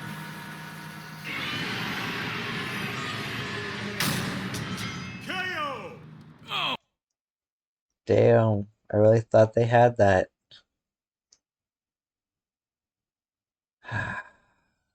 Oh well. Good fight, man. Good fight. man, talk about a close one. Finding the victor here wasn't easy. Both have performed amazing feats of strength and durability, and both wielded massive arsenals of unbelievable devastation. Akane definitely proved herself fighting Godzilla a few times, though Tommy did have way more experience piloting mechs and fighting monsters for years and years. Plus, he's a friggin' superhero. But while skill and experience are incredibly important, it doesn't always triumph over raw power. That's what she said. I hope Compared to Kiryu, the Dragonzord was rather lightweight, with far less impressive feats of strength. Yeah, well, Dragonzord could match the Megazord. Other Power Rangers, Zords, and monsters have displayed far greater feats after the Dragonzord was laid to rest, but they cannot be scaled as the superiority is attributed to a vast power increase over the years. Who could lift a 10,000-ton monster? Mechagodzilla tossed around a 25,000-ton Godzilla, more than double the weight. Mecha G certainly had the advantage up close. And also from a distance. Kiryu's arsenal was overall better suited to long-range combat thanks to a wider assortment of missile and beam weapons. Simply put, Kiryu possessed more options for controlling and ending this fight. Like how they both had instant kill moves, but only one of those depended on getting right up close. Plus, while Fighting Mode's max power wasn't too clear, it could compete with the Thunder Megazord and Rita herself. Remember how Rita blew up an island? Easily one of the most impressive destruction feats in the Rangers' early years. Based on this image, we can measure the exact scale of the island. To blow that shit up, you'd need a blast. Most of this feat could equal 23.26 gigatons of TNT. Assuming that the island's mass was dispersed rather than pulverized would yield higher results, but this is unsubstantiated by how the island's destruction is portrayed. Of at least 2.6 gigatons of TNT, so Dragonzord's Ultra Drill Stab was likely in the same ballpark in terms of power output. However, this pales in comparison to the Absolute Zero Cannon. Here, it's destroying the real-life Prince Hotel New Tower and several surrounding buildings. Using the known scale of these structures, the energy output to destroy them must equal 128 teratons of TNT. That's, over 49,000 times more powerful. Swords and other characters attuned to the morphing grid have been frozen by monsters such as Gotan, so it's unlikely the grid could protect the Dragonzord from the Absolute Zero Cannon. And don't forget, Mecha-G once survived being in the middle of this blast. There was no way Dragonzord could put down this tough son of a Zilla. Dragonzord's arsenal and Tommy's skills certainly made this an intense match, but they were clearly outclassed by Kiryu's awesome power and unwavering durability. I'm just glad they didn't let the fight drag on. The winner is Kiryu. Mechagodzilla! Alrighty, battle number 4, we've got Sasuke versus, I'm not even gonna attempt to pronounce it. Oh hey, Yu Yu Hakusho. The protagonist of this is gonna be fighting Ichigo, who also fought Naruto. That's crazy, bro. That's like next Sunday? Yeah, next Sunday from when I am currently recording this. Since I don't know anything about the other guy, I guess I'll go with Sasuke. I've never seen Yu Yu Hakusho. Oh, is this their card game?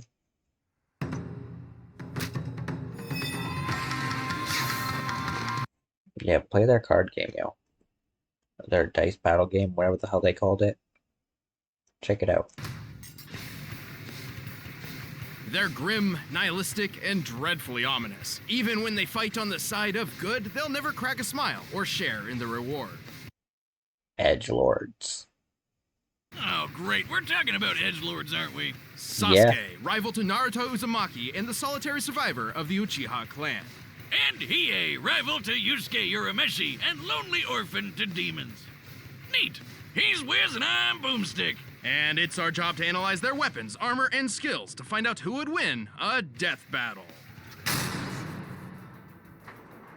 The Uchiha clan was renowned for their incredible ability in battle. Despite being one of the founding families of the Hidden Leaf Village, Konoha, the Uchiha were outcast and cut off. For good reason. Their people had gotten pretty famous for attacking the village with a big nine-tailed fox, so not a good look. But everything changed with the head of the clan's firstborn son, Itachi. He was a brilliant boy and a promising future for the family. Even becoming the youngest kid to ever graduate ninja school. I went there for a bit, but then I learned they didn't use guns, so, you know. But Itachi opposed the clan's latest plot for a coup. His response was, well, pretty clear-cut. I'll say he went Damn. and murdered all of them. Every last one, except for his kid brother, Sasuke. Naturally, Sasuke was pretty pissed off that his big bro killed his whole family, so he swore to become the best. I mean, who fucking wouldn't be? Full name Sasuke Uchiha, 5'6", 115 pounds, age 27. What the fuck is a Shadow Hokage?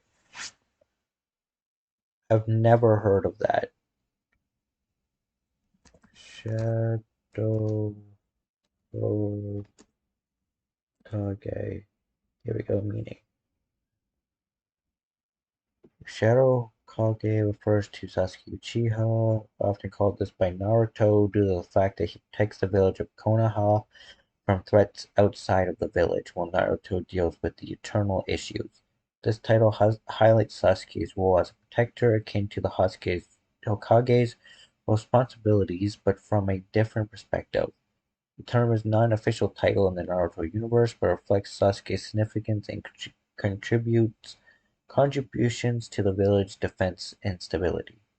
Alright, so he's like Naruto's opposite. Makes sense. Nature affinities, fire and lightning, hobbies, training and taking walks, and most likely listens to Linkin Park. Bestest shinobi ever and hunted Itachi down. Probably should have let him in on the plan there, Itchy. Just like his brother, Sasuke soared through his schooling with flying colors, quickly learning the 3 primary kinds of jutsu, or ninja techniques. Ninjutsu, which is basically magic spells, Genjutsu, which messes with the mind, and Taijutsu, the one where you just punch people.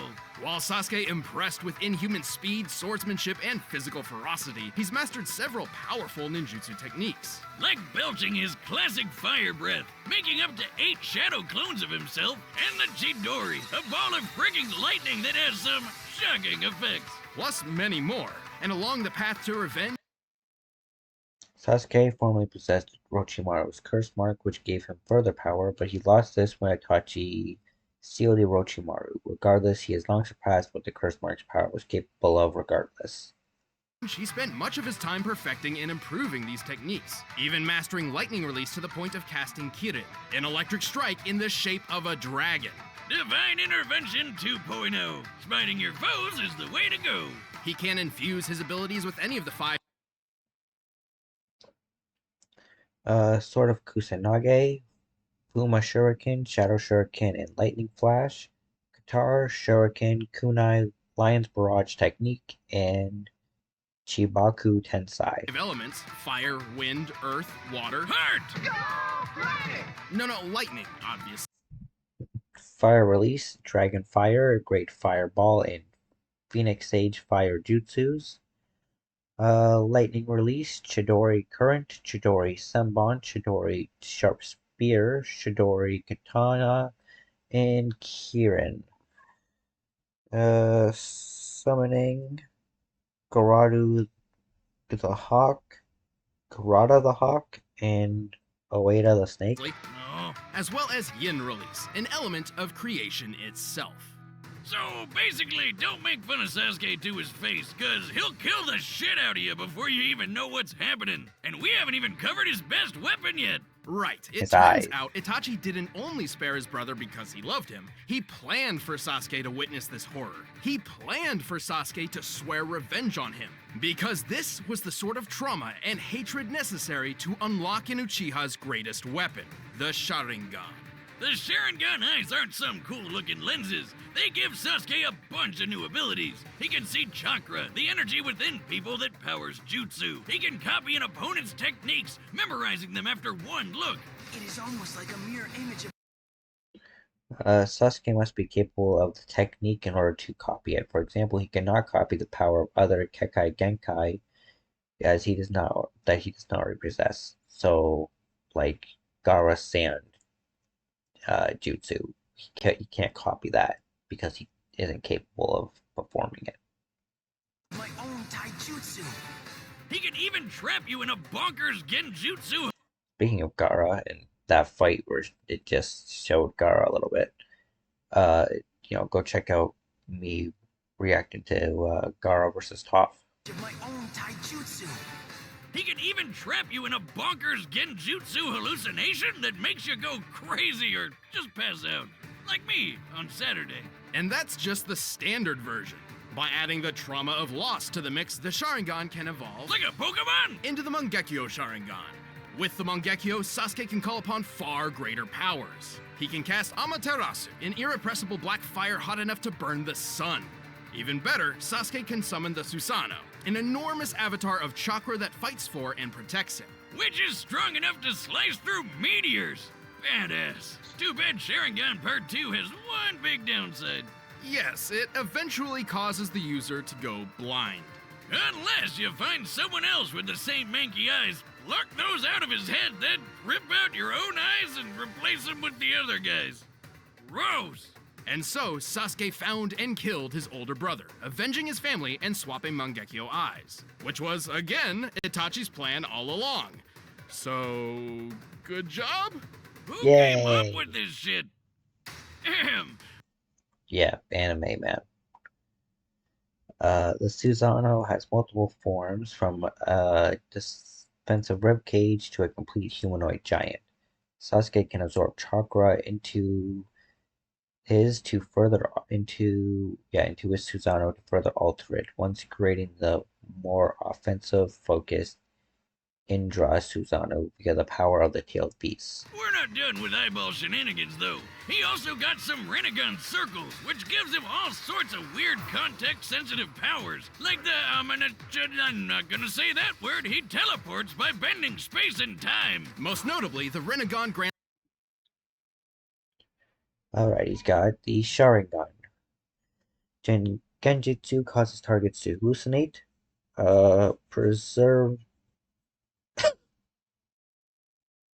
Preserves his chakra usage. Okay. Copies movements, cellular level perception.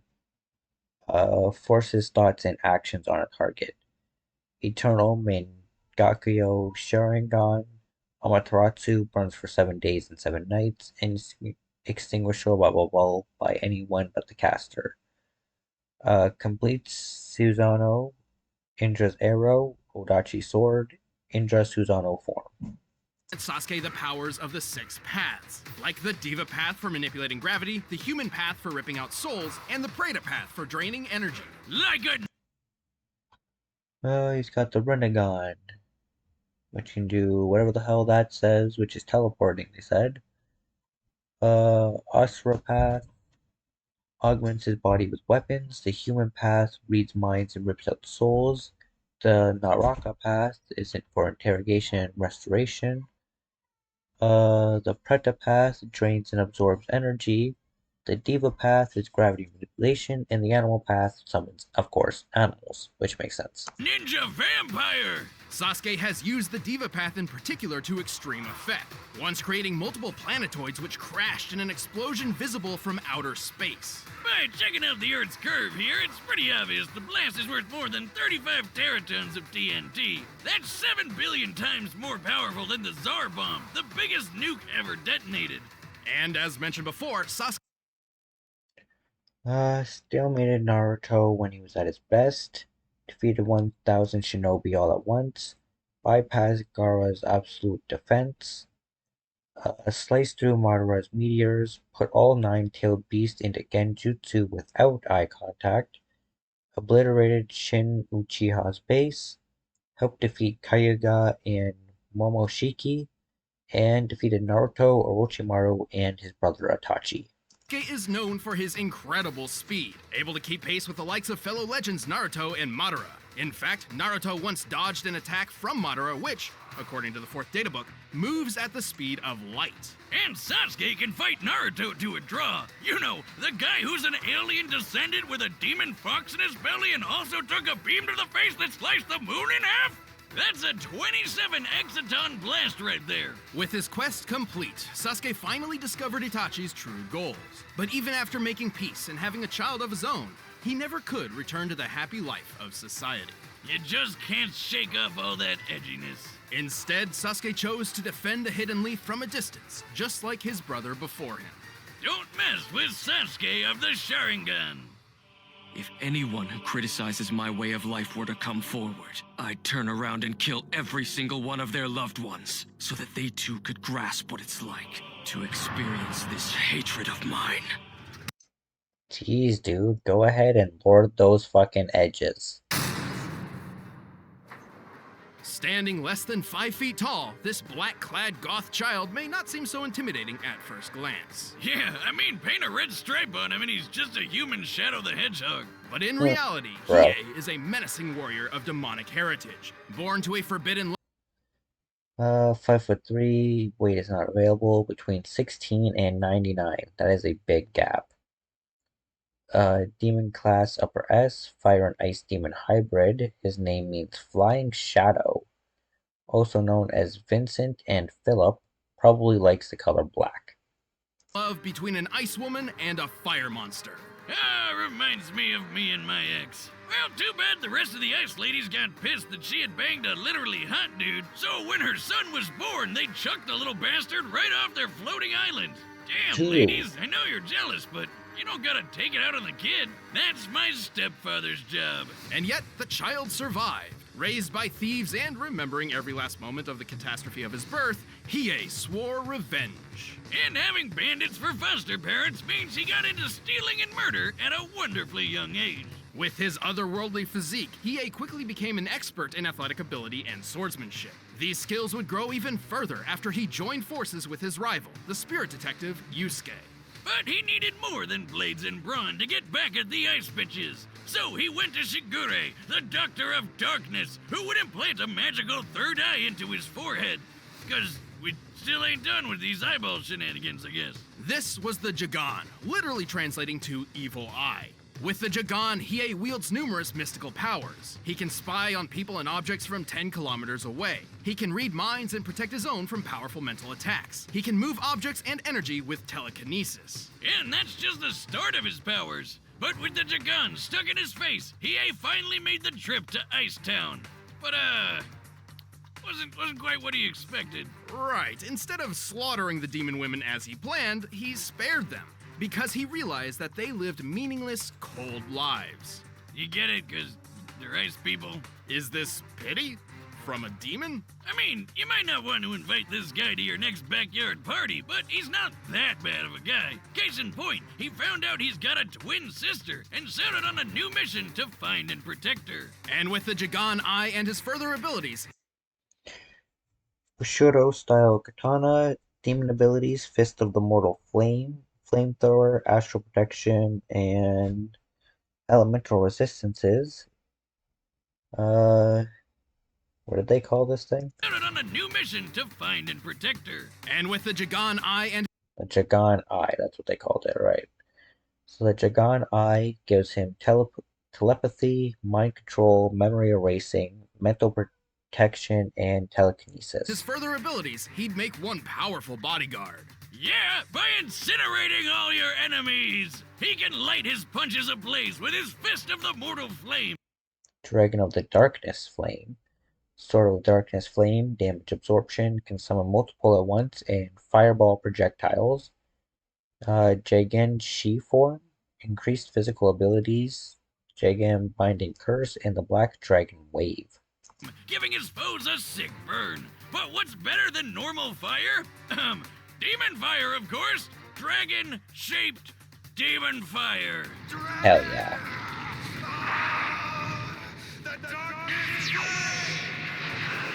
This is the Dragon of the Darkness Flame, an overwhelming entity of fire and pain that can obliterate foes in an instant. It just killed all those people! I feel a little bad, but they're demons, so yeah. The dragon burns hotter than fire and is difficult to control. It can even turn on its wielder. Yet Hiei has recklessly forced himself to master the technique, with some, trial and error. Don't worry, he got better. His demon elemental resistances certainly helped. He can power through most elemental attacks no problem, and is basically immune to fire and ice. And when he wants to get up close and personal, he can mold the darkness flame into a kick-ass sword. He can even summon multiple dragons after assuming his ultimate form, the Jaganshi. Oh yeah, you thought one extra eye was creepy? How about a bunch of eyes all over? Which, to me, just seems like a lot of weak points. Well, it's not. The Giganchi form greatly increases all of Hiei's abilities, not just the Darkness Flame. And to add even more layers to this, Hiei can also absorb the Dragon of the Darkness Flame. Absorbing the dragon also grants Hiei propulsion field, energy draining, and the capability to use the Dragon of the Darkness Flame like an extension of his own body. Himself, further increasing his strength and speed. All of which lets him keep kicking ass and taking names around the demon world. His buddy Yusuke was quick enough to dodge lightning, but was not fast enough to see all of Hiei's sword swings when he slashed up this ice guy. Kiryu. How many times did you cut him? Only 16. And here I could only keep track of 7 or 8. Therefore, Hiei was clearly attacking at speeds far faster than lightning. Hiei's exact S-class speed is classified as unknown.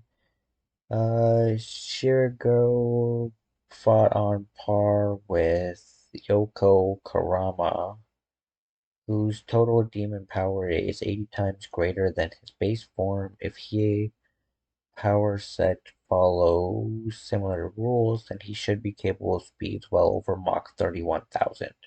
Around 300 times the speed of sound, and that was still very early in his journey when he was considered a C-class demon. As he ranked up, Hiei gained even more incredible speed. His darkness sword could even...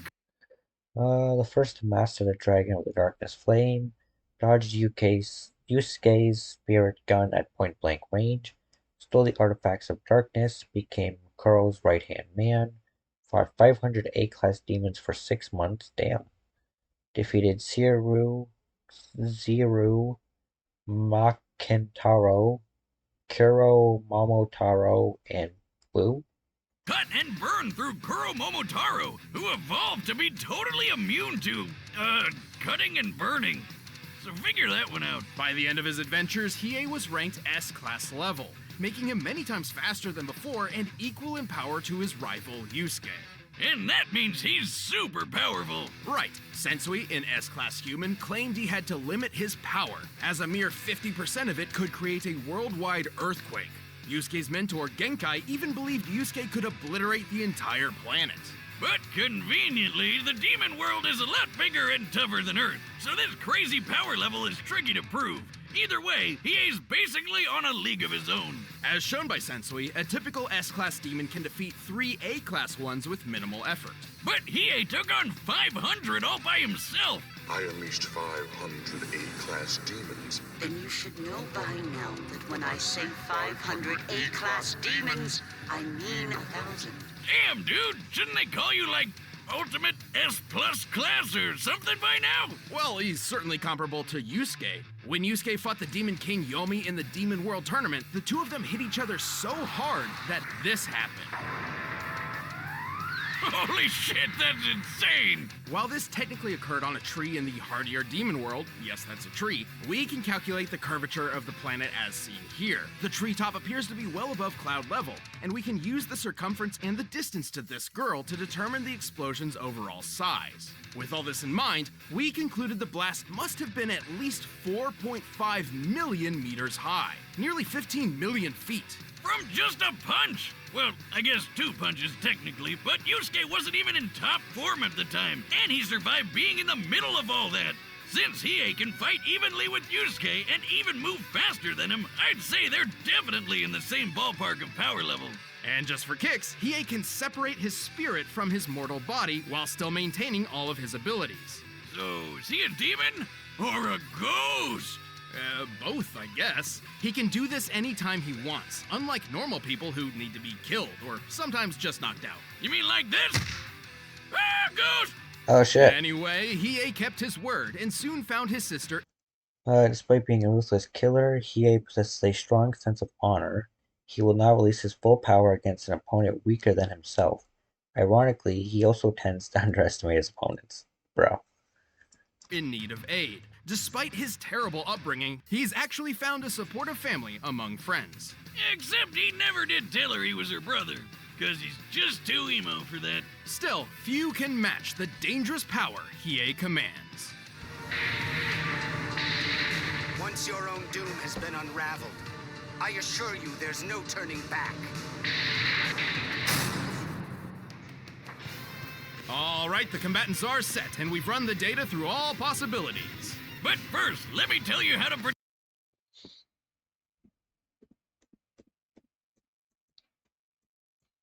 Let's press VPN this time.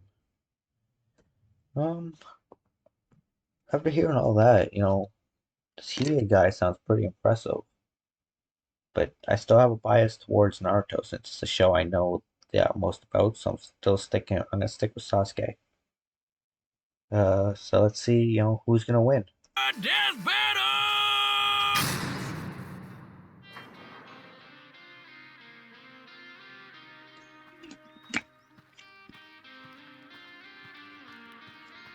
You, where are you going? That's not your business. Turn back. Fist of the mortal flame! I'll end this quickly.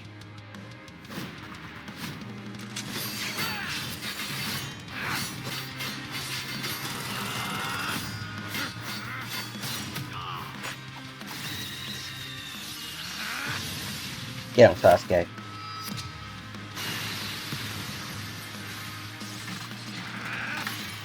Oh shit. No match.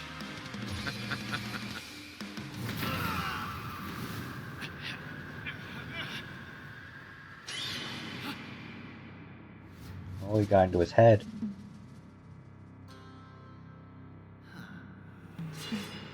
Normally that would be game, but he's got resistance to this, right? How interesting. Yeah.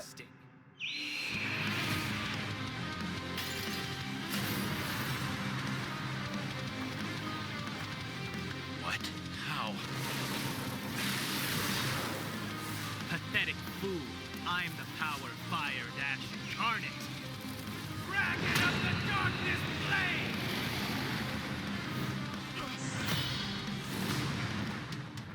Damn you!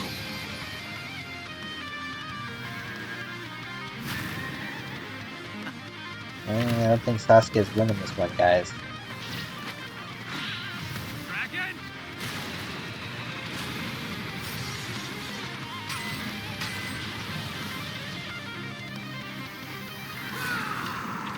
Oh shit.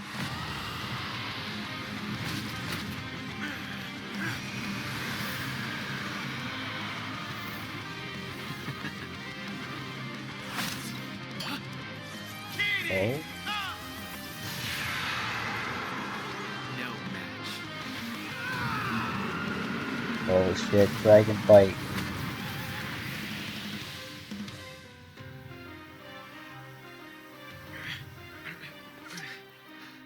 You do it?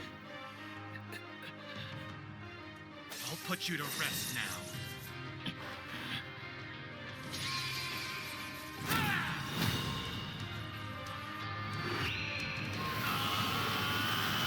Oh.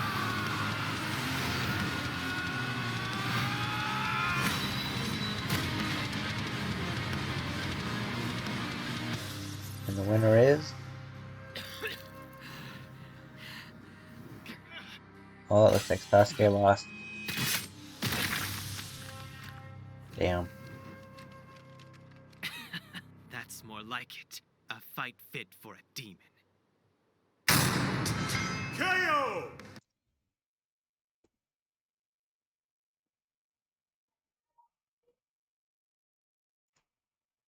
Hold on here.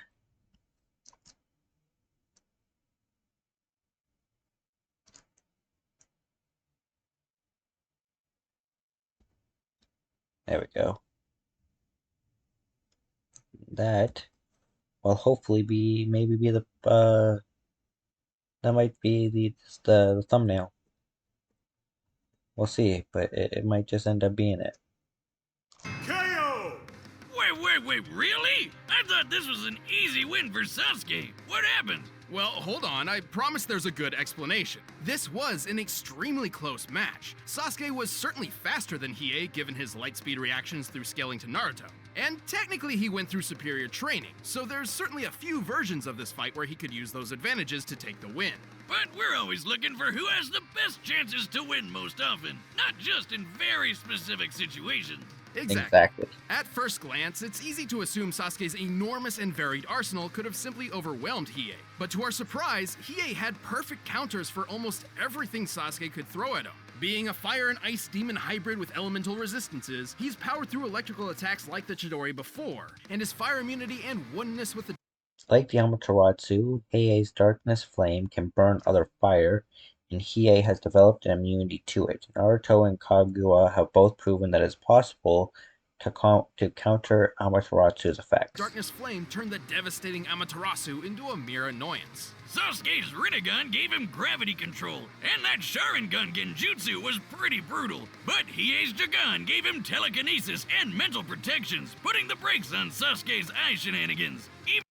Sasuke has yet to use the Naraka path in combat, and it has too many unknowable factors to base a victor's argument around it.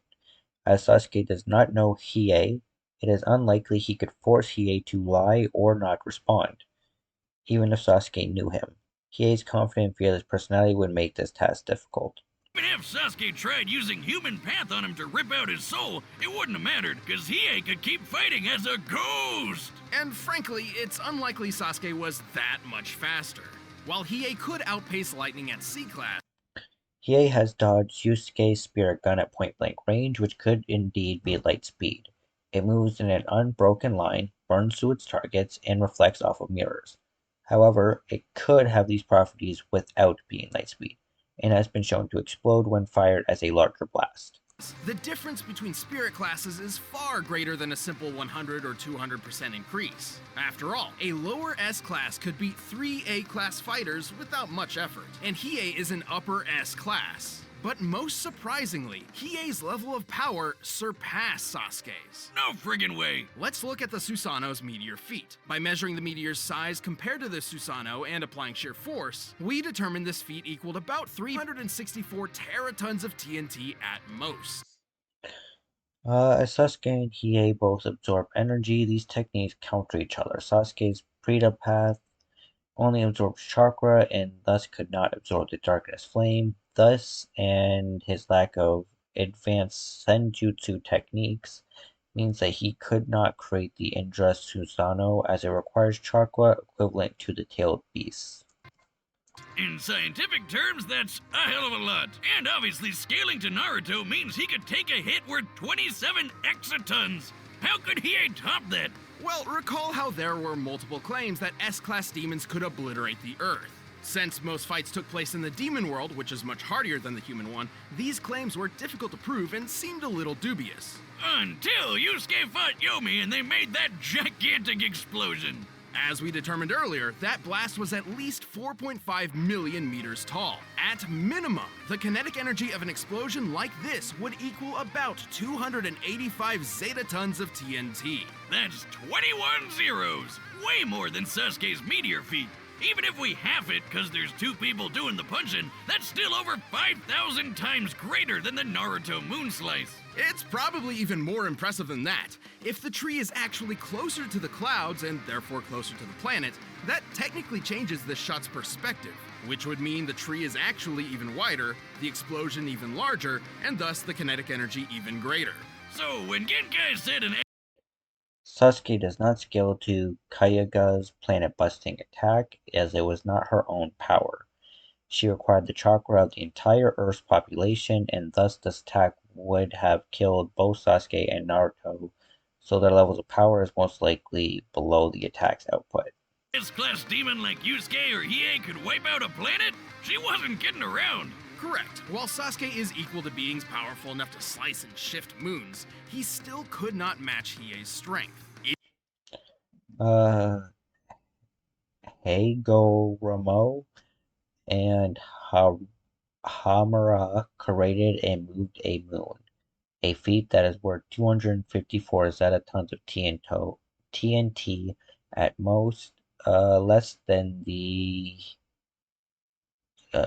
tree feat that they were talking about earlier. Sasuke was only given half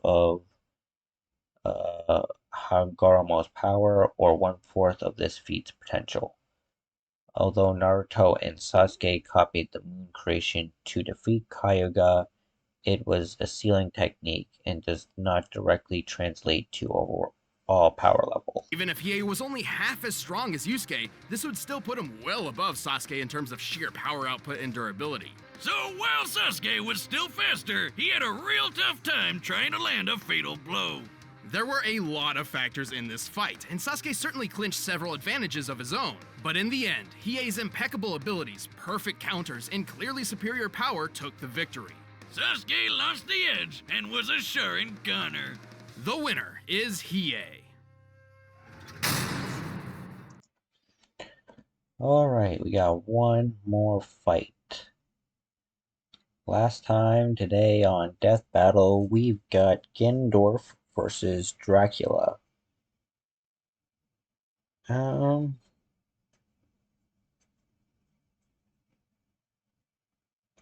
was able to defeat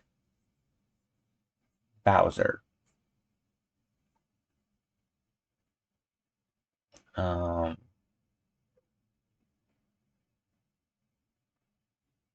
But this is the Dracula from Castlevania. I'm gonna have to give it to Dracula.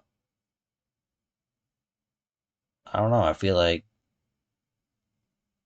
most people would agree with me on this. Maybe I'm just thinking because to me Castlevania is harder than Zelda games. But I don't know. I'm going with Dracula. Another hymns ad. Skip this shit.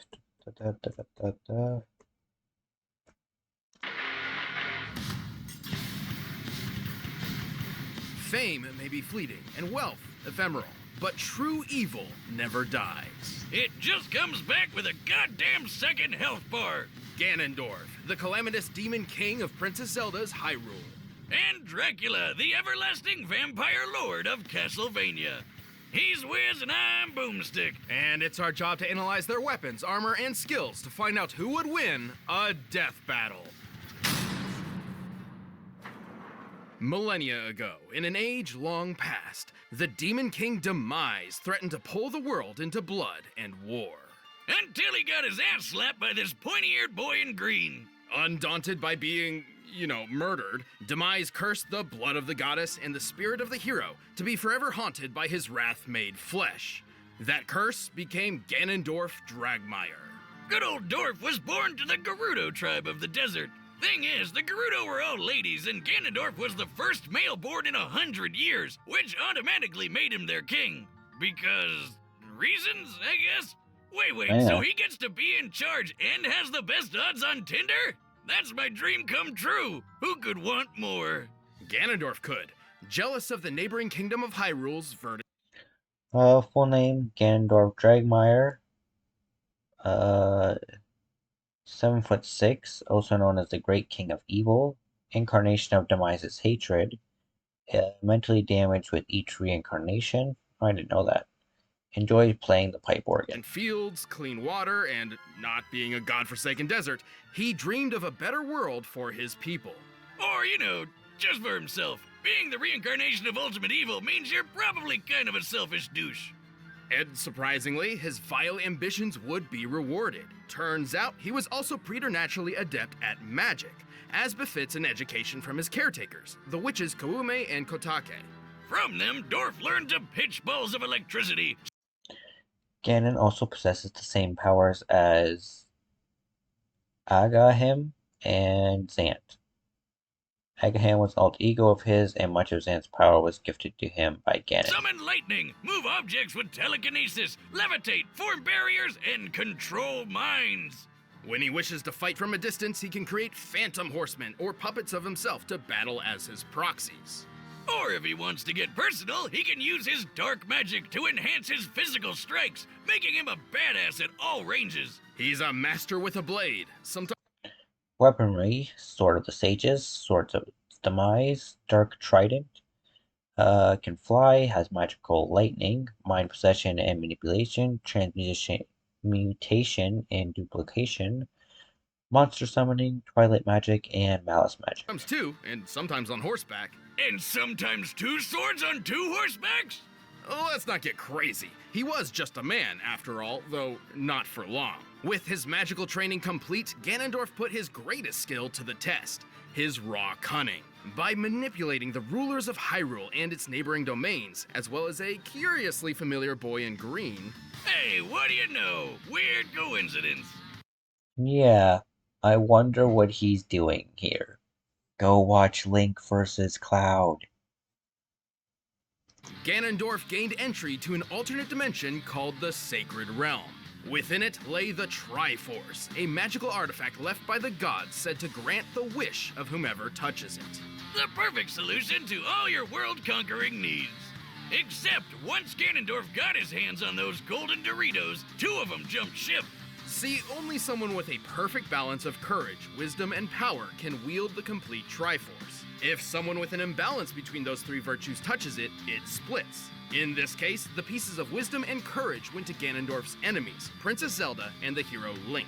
Oh, that's embarrassing. But he did get to keep the Triforce of Power, because who needs the courage and wisdom shit when you can just blow stuff up? That's how I live. Even on its own, the Triforce of Embodies the essence of Din, goddess of power. Enhances his magic, gives him immortality and near invulnerability. Demon King Ganon is a giant beast form, has extraordinary speed and strength, capable of invisibility, teleportation, and technique of darkness. Power radically improved Ganondorf's strength and magical prowess, while also elevating him from a mere warlock to the Demon King he was always meant to be. Literally, he can turn into a big blue pig monster. The dark beast known simply as Ganon is a nearly unstoppable terror, gaining even greater strength without sacrificing any of his intellect. As a bacon wizard, he can obliterate foes with fireballs, turn invisible, teleport, summon darkness, and even distort the space around him. Despite all that power and even successfully ruling Hyrule for 7 years, Ganondorf was soundly defeated and sealed within the Sacred Realm. There he remained, trapped outside the spaces of reality, a prisoner to the void between space and... Look at Boomstick's face, man. Like, what the fuck? He's not listening to any of this, is he? time, never to return ever again. Sorry. I couldn't keep a straight face. Yeah, no, he got out like the next day. Yeah. So nothing holds Ganon back for long, and he's insanely tough to kill. In fact, thanks to his part of the Triforce, he's almost indestructible. While most weapons can technically harm him, it usually takes a holy weapon like the... Alrighty. Weapons like the Master Sword and Silver Arrows are usually required for the killing blow, except for in the Oracle games. Master Sword or light arrows to put him down. He once survived being crushed within his own castle, which, based on its size and composition here, and accounting for the hollowed-out interior, should weigh over 11,000 tons. Bruh. Even better, he later withstood a different castle exploding around him. Wow, some of this guy in castles. By measuring the... What evil villain doesn't like castles, bro? Everyone likes castles. Castles are awesome. Size of the in-game castle model, and assuming violent fragmentation, we can determine it was a blast worth almost 2 kilotons of TNT, a yield comparable to early atomic bombs. And even though holy weapons can bypass his defenses, he still survived. Withstood Hyrule Castle exploding around him, survived his castle collapsing on him, ravaged Great Fish Island, created an endless storm, dodged point-blank light arrows, dominated the minds of both Zant and Zelda, conquered Hyrule multiple times, has defeated the 4 champions, Deku Tree, and the Hero of Time. By being stabbed in the face with the Master Sword. You know, the literal blade of evil's bane. Or like when he was impaled through the chest by one of the sages after he was supposedly sealed away. He just yanked that shit right out and murdered the bastards that did it to him. Heads up, Wiz, you ever stab me again and that's what's happening to you. Right. Well, go and watch Namor vs. Aquaman to find out what fucking he's talking about there. Ganondorf isn't just tough. He's powerful enough to punch shockwaves, tear up an island, and block out the sky with his magical malice. Plus, he can keep up with Link. He's even killed him in one timeline. And this fairy boy can dodge Beamos lasers. Which are literal lasers. They move in a straight line, burn instead of exploding, and according to the game's guidebook, are called lasers. So they should move at light speed. Based on the distance Link moved relative to this beam, we can estimate his own reaction speed to be about 11% the speed of light. Too bad old Dorf Lundgren doesn't get to hold on to Hyrule for too long. Still, Yeah, you can stab and seal him away all you want. This big pork bastard will always be back to bring about your crispy demise. Fucking dead.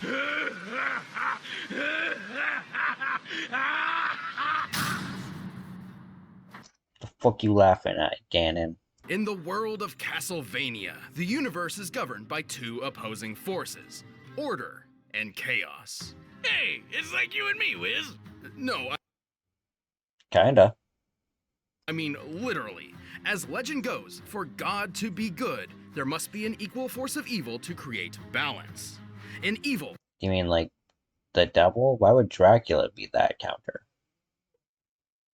Whatever. Found in an alternate dimension called the Chaotic Realm.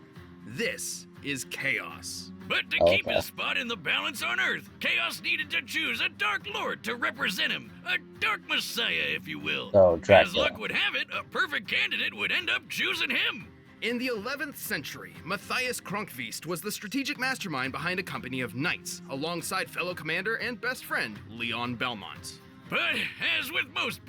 Now why does that last name sound so familiar? Alongside fellow commander and best friend, Leon Belmont. But as with most bromances, it got screwed up by a homance. Stick, have some tact. His wife died from a horrible illness. Was it third wheeling? I'm sorry, Wiz, but you can already tell this guy is evil because his name is Math. I mean, I know we use math all the time to do this show, but sometimes one must embrace the darkness to see the light. What the fuck is Boomstick on about, man? Jeez. I think he's had a bit too much to drink today. Right. Anyway, Matthias's grief was so intense, he swore vengeance on God himself. To achieve his vengeance, Matthias sought the powers of God's polar opposite, chaos. So he set up an easy 6-step plan. Step 1, pick up a red rock called... These fucking glasses, man. Sorry I keep pausing, but it's these glasses of his. He set up an easy 6-step plan. Step 1, pick up a red rock called the Crimson Stone. It'll be important later. Step 2, force death itself to become your personal secretary. Step 3, kill Luigi. Step 4, convince a vampire named Walter to kill Leon's fiancée, because misery loves company. Step 5, let Leon murder poor Walt and have death shove his soul into that red rock. Step 6, congratulations, you are now a vampire. Goth kids, I hope you were paying attention. From that day forth, Matthias rejected his humanity. He became a vampire, and much more. He was the Dark Lord, Dracula. There have been a lot of different versions of Dracula over the years, but this one isn't your run-of-the-mill. Full name, Count Vlad Tepes Dracula. 6'4". Birth name, Matthias... they said his name earlier, bro. If I try to say it, my tongue is literally gonna like twist itself. I can already feel it. Known as the Dark Lord, former Holy Knight, reincarnated as Soma Cruz, or maybe Cruz. Sometimes wears Reebok pumps. Good to know. I want to suck your blood type. This Dracula is the avatar of chaos on Earth, the opposite to God. So like the devil. He's basically the devil. He didn't have much time to enjoy his new powers, though, as his former friend Leon swore revenge, a vow which would carry on throughout generations. But good luck taking down this all-new and improved Vampire Lord. He's got your standard vampire loadout like blood-sucking, flight, razor-sharp claws, telekinesis, and even tripping balls teleportation. He can also exert his influence over all living things, whether it be mind control, body possession, or absorbing the souls and abilities of fallen enemies through his power of dominance. Oh, like Kirby! A demonic monster Kirby. Right, Kirby. Yeah, bro, that's just Kirby. Also, Dracula I mean, fucking go watch Kirby versus Majin Buu, man. You'll see. Shit's crazy. Shapeshift to his black heart's desire, like into a swarm of bats, a cloud of mist, and a wolf. Oh, I get it. The opposite to God, because he's a dog just like the way Alucard is Dracula backwards. No. God, I should do science. He's also a master sorcerer. He is immortal. He has necromancy, pyromancy, alchemy, the dark inferno, demonic Megiddo, power of dominance, demon/undead summoning, soul manipulation and absorption, and a monstrous transformation. Oh, sorry, monstrous transformations. Multiple. Interesting. Able to summon fireballs, meteors, and acid blood rain from the sky. Dark Inferno is a huge ball of magma that will fry anything in its path, and he can revitalize himself with another's life energy via Soul Steel. Then there's his most powerful attack, a localized nuke of holy magic, the demonic Megiddo. With all these powers, it's no wonder Europe trembled at his presence for centuries, though perhaps their fears were unfounded. Yeah, despite being living chaos or whatever, Dracula was sometimes a pretty chill guy. He even got himself married and had a kid. Then again, kids are also the embodiment of chaos. Bro, fucking facts. Sadly, the people of a nearby church grew suspect of his wife, accusing her of witchcraft. So they burned her at the stake, and Dracula swore vengeance upon the god they followed as... Wait. Did he just get a total repeat of his backstory?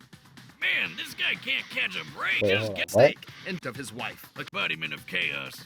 Sadly, the people of a nearby church grew suspect of his wife, accusing her of witchcraft. So they burned her at the stake, and Dracula swore vengeance upon the god they followed as... Wait. Did he just get a total repeat of his backstory? Man, this guy can't catch a break. Yeah, that's just not fair.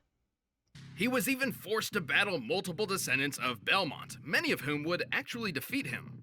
Well, sort of. Turns out Dracula is a much tougher vampire to kill than lame old Walter. Even after losing his entire body, Dracula's soul remained tethered to chaos. Thus, he would be resurrected every 100 years. When he wants to go all out, he can draw from the power of the chaotic realm and transform into one of many awesome monsters. Like a giant demon bird, a giant demon head, and a giant demon head in a painting that vomits out bats. Dracula can punch hard enough to rend stone, move quick enough to catch arrows out of thin air, and even warp the fabric of reality itself. He's tough enough to survive a lightning strike, get blasted by an enormous meteor, and even get crushed under the weight of his fortress, aka the Castlevania. By measuring the size of Castlevania on the game's official art, we know it should weigh around 2 million tons. Even then, Dracula has regenerated his body from decapitation. Command's death itself, survived his castle collapsing upon him, destroyed the town of Aljaba, created a black hole, made a massive explosion visible from space, bound Maria Renard and the Belmonts, and tied to the abyss and the chaos dimension. A mess of blood, and even full-on disintegration. So how the hell does he keep getting killed by everyone from Discount Conan to the Ghost of Weeb's Past? Naturally, with the help of holy weapons, which Dracula is certainly not a fan of. Also, even when he's turned his body into some misty vape clouds, he keeps his head vulnerable. Because video games. Or more precisely, his hubris. Dracula's blatant arrogance would lead to his ultimate downfall, allowing his enemies to sever his connection to the chaotic realm and thus end his cycle of resurrections. So instead, he was reincarnated into a white-haired anime boy with the power of friendship. Soma Cruz, who turned out to be just as powerful as Dracula Classic, like when he dodged beams of light or when he defeated chaos itself. Dracula's influence and power would never truly end. Even 10,000 years into the future, his bloodline continues to strike terror into the hearts of men. As long as good and evil exist... Hold up, that's his kid? What the hell happened to him? No ordinary man can stand up to the incredible force that is the Dark Lord Dracula. Behold my true form and despair! All right, the combatants are set, and we've run the data through all possibilities. But first, all this talk of pigs and bacon has made me hungry for Blue Apron!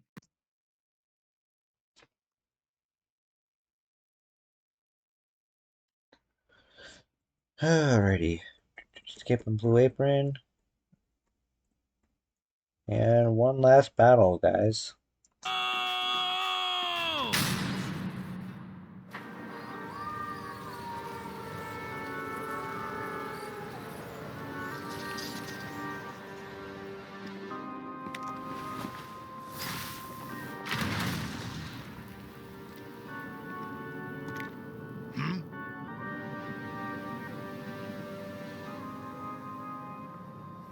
Your castle is lost, vampire. No man can challenge my power. But what is a He's gonna say the fucking thing. He's gonna say the quote. No man can challenge my power. But what is a man? A miserable pile of secrets.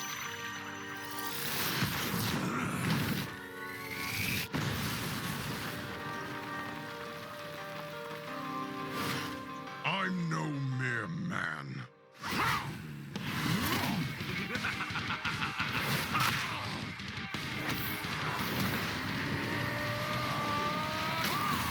Damn.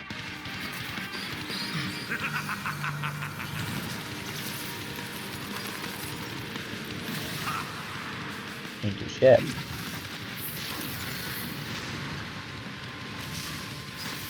Your tricks mean nothing. Damn. Not bad, Ganon. Not bad.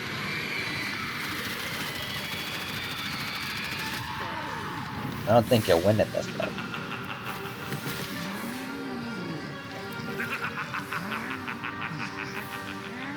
Transform.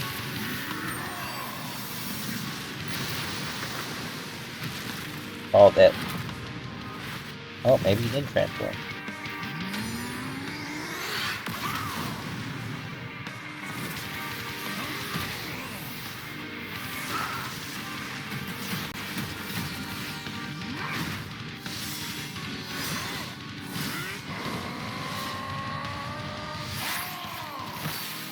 Oh. Damn.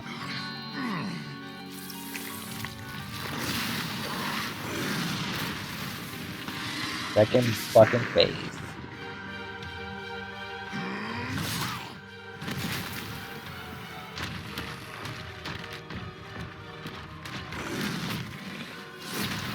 Oh shit. Here we go.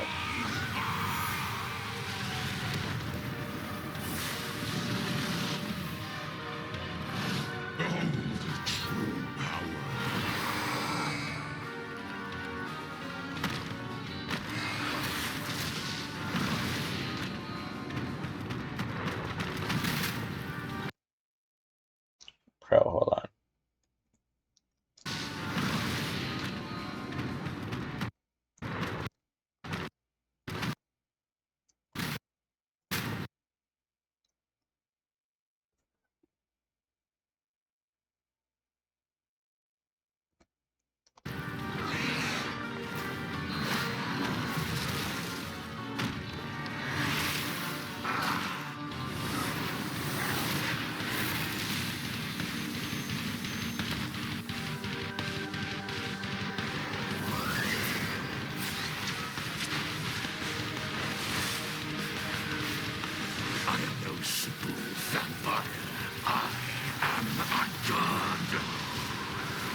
Oh shit.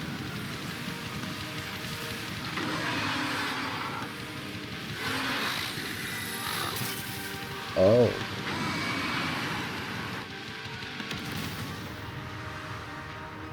Yeah, I didn't think he was winning that.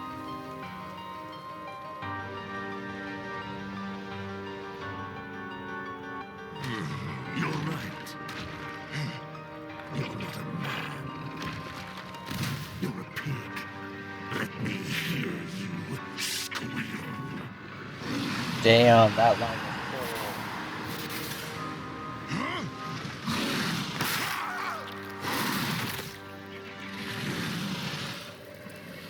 Oh shit. Bro got wrecked.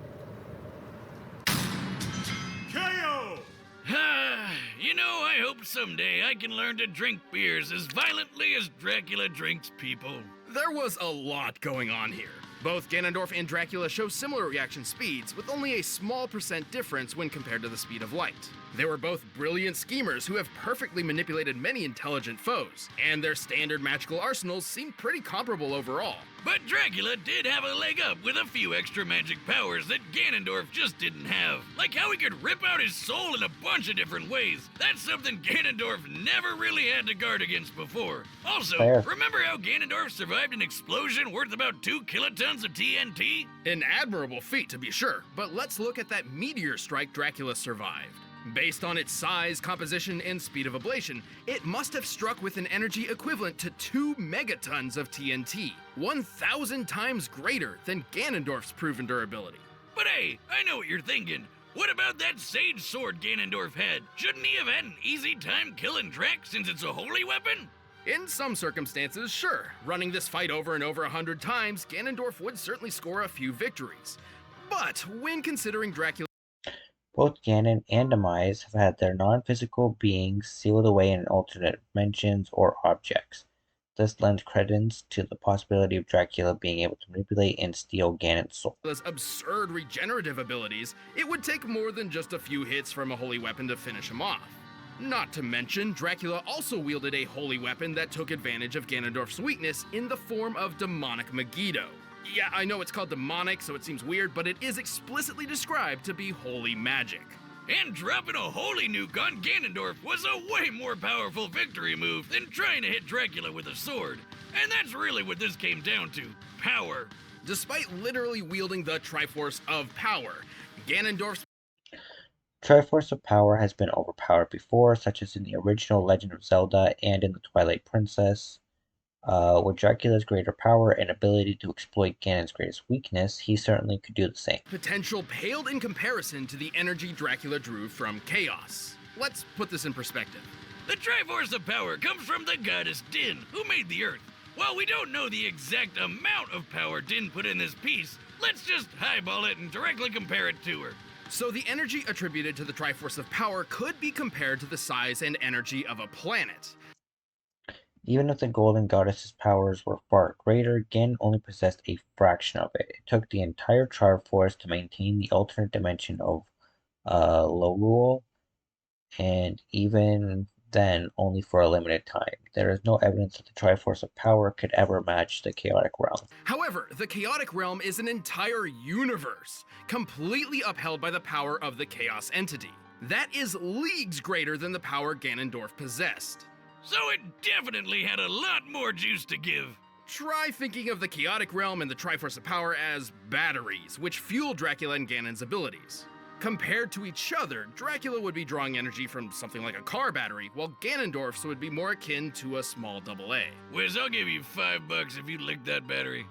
Ganondorf certainly held his own, but Dracula's more varied magic, greater regeneration, and enormous reserves of power sealed this desert warlock's fate. Of all the ways to go, that must have sucked. The big pig's chances were slim to none.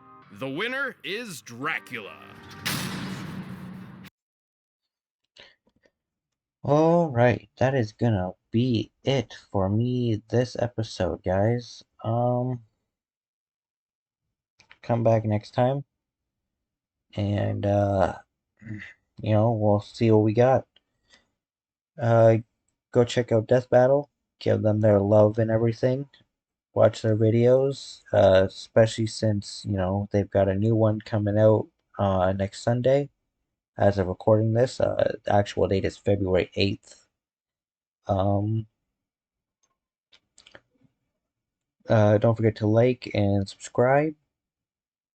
Comment, interact with the video, all that fun stuff. I'll catch you guys later. Have a good one. Peace out.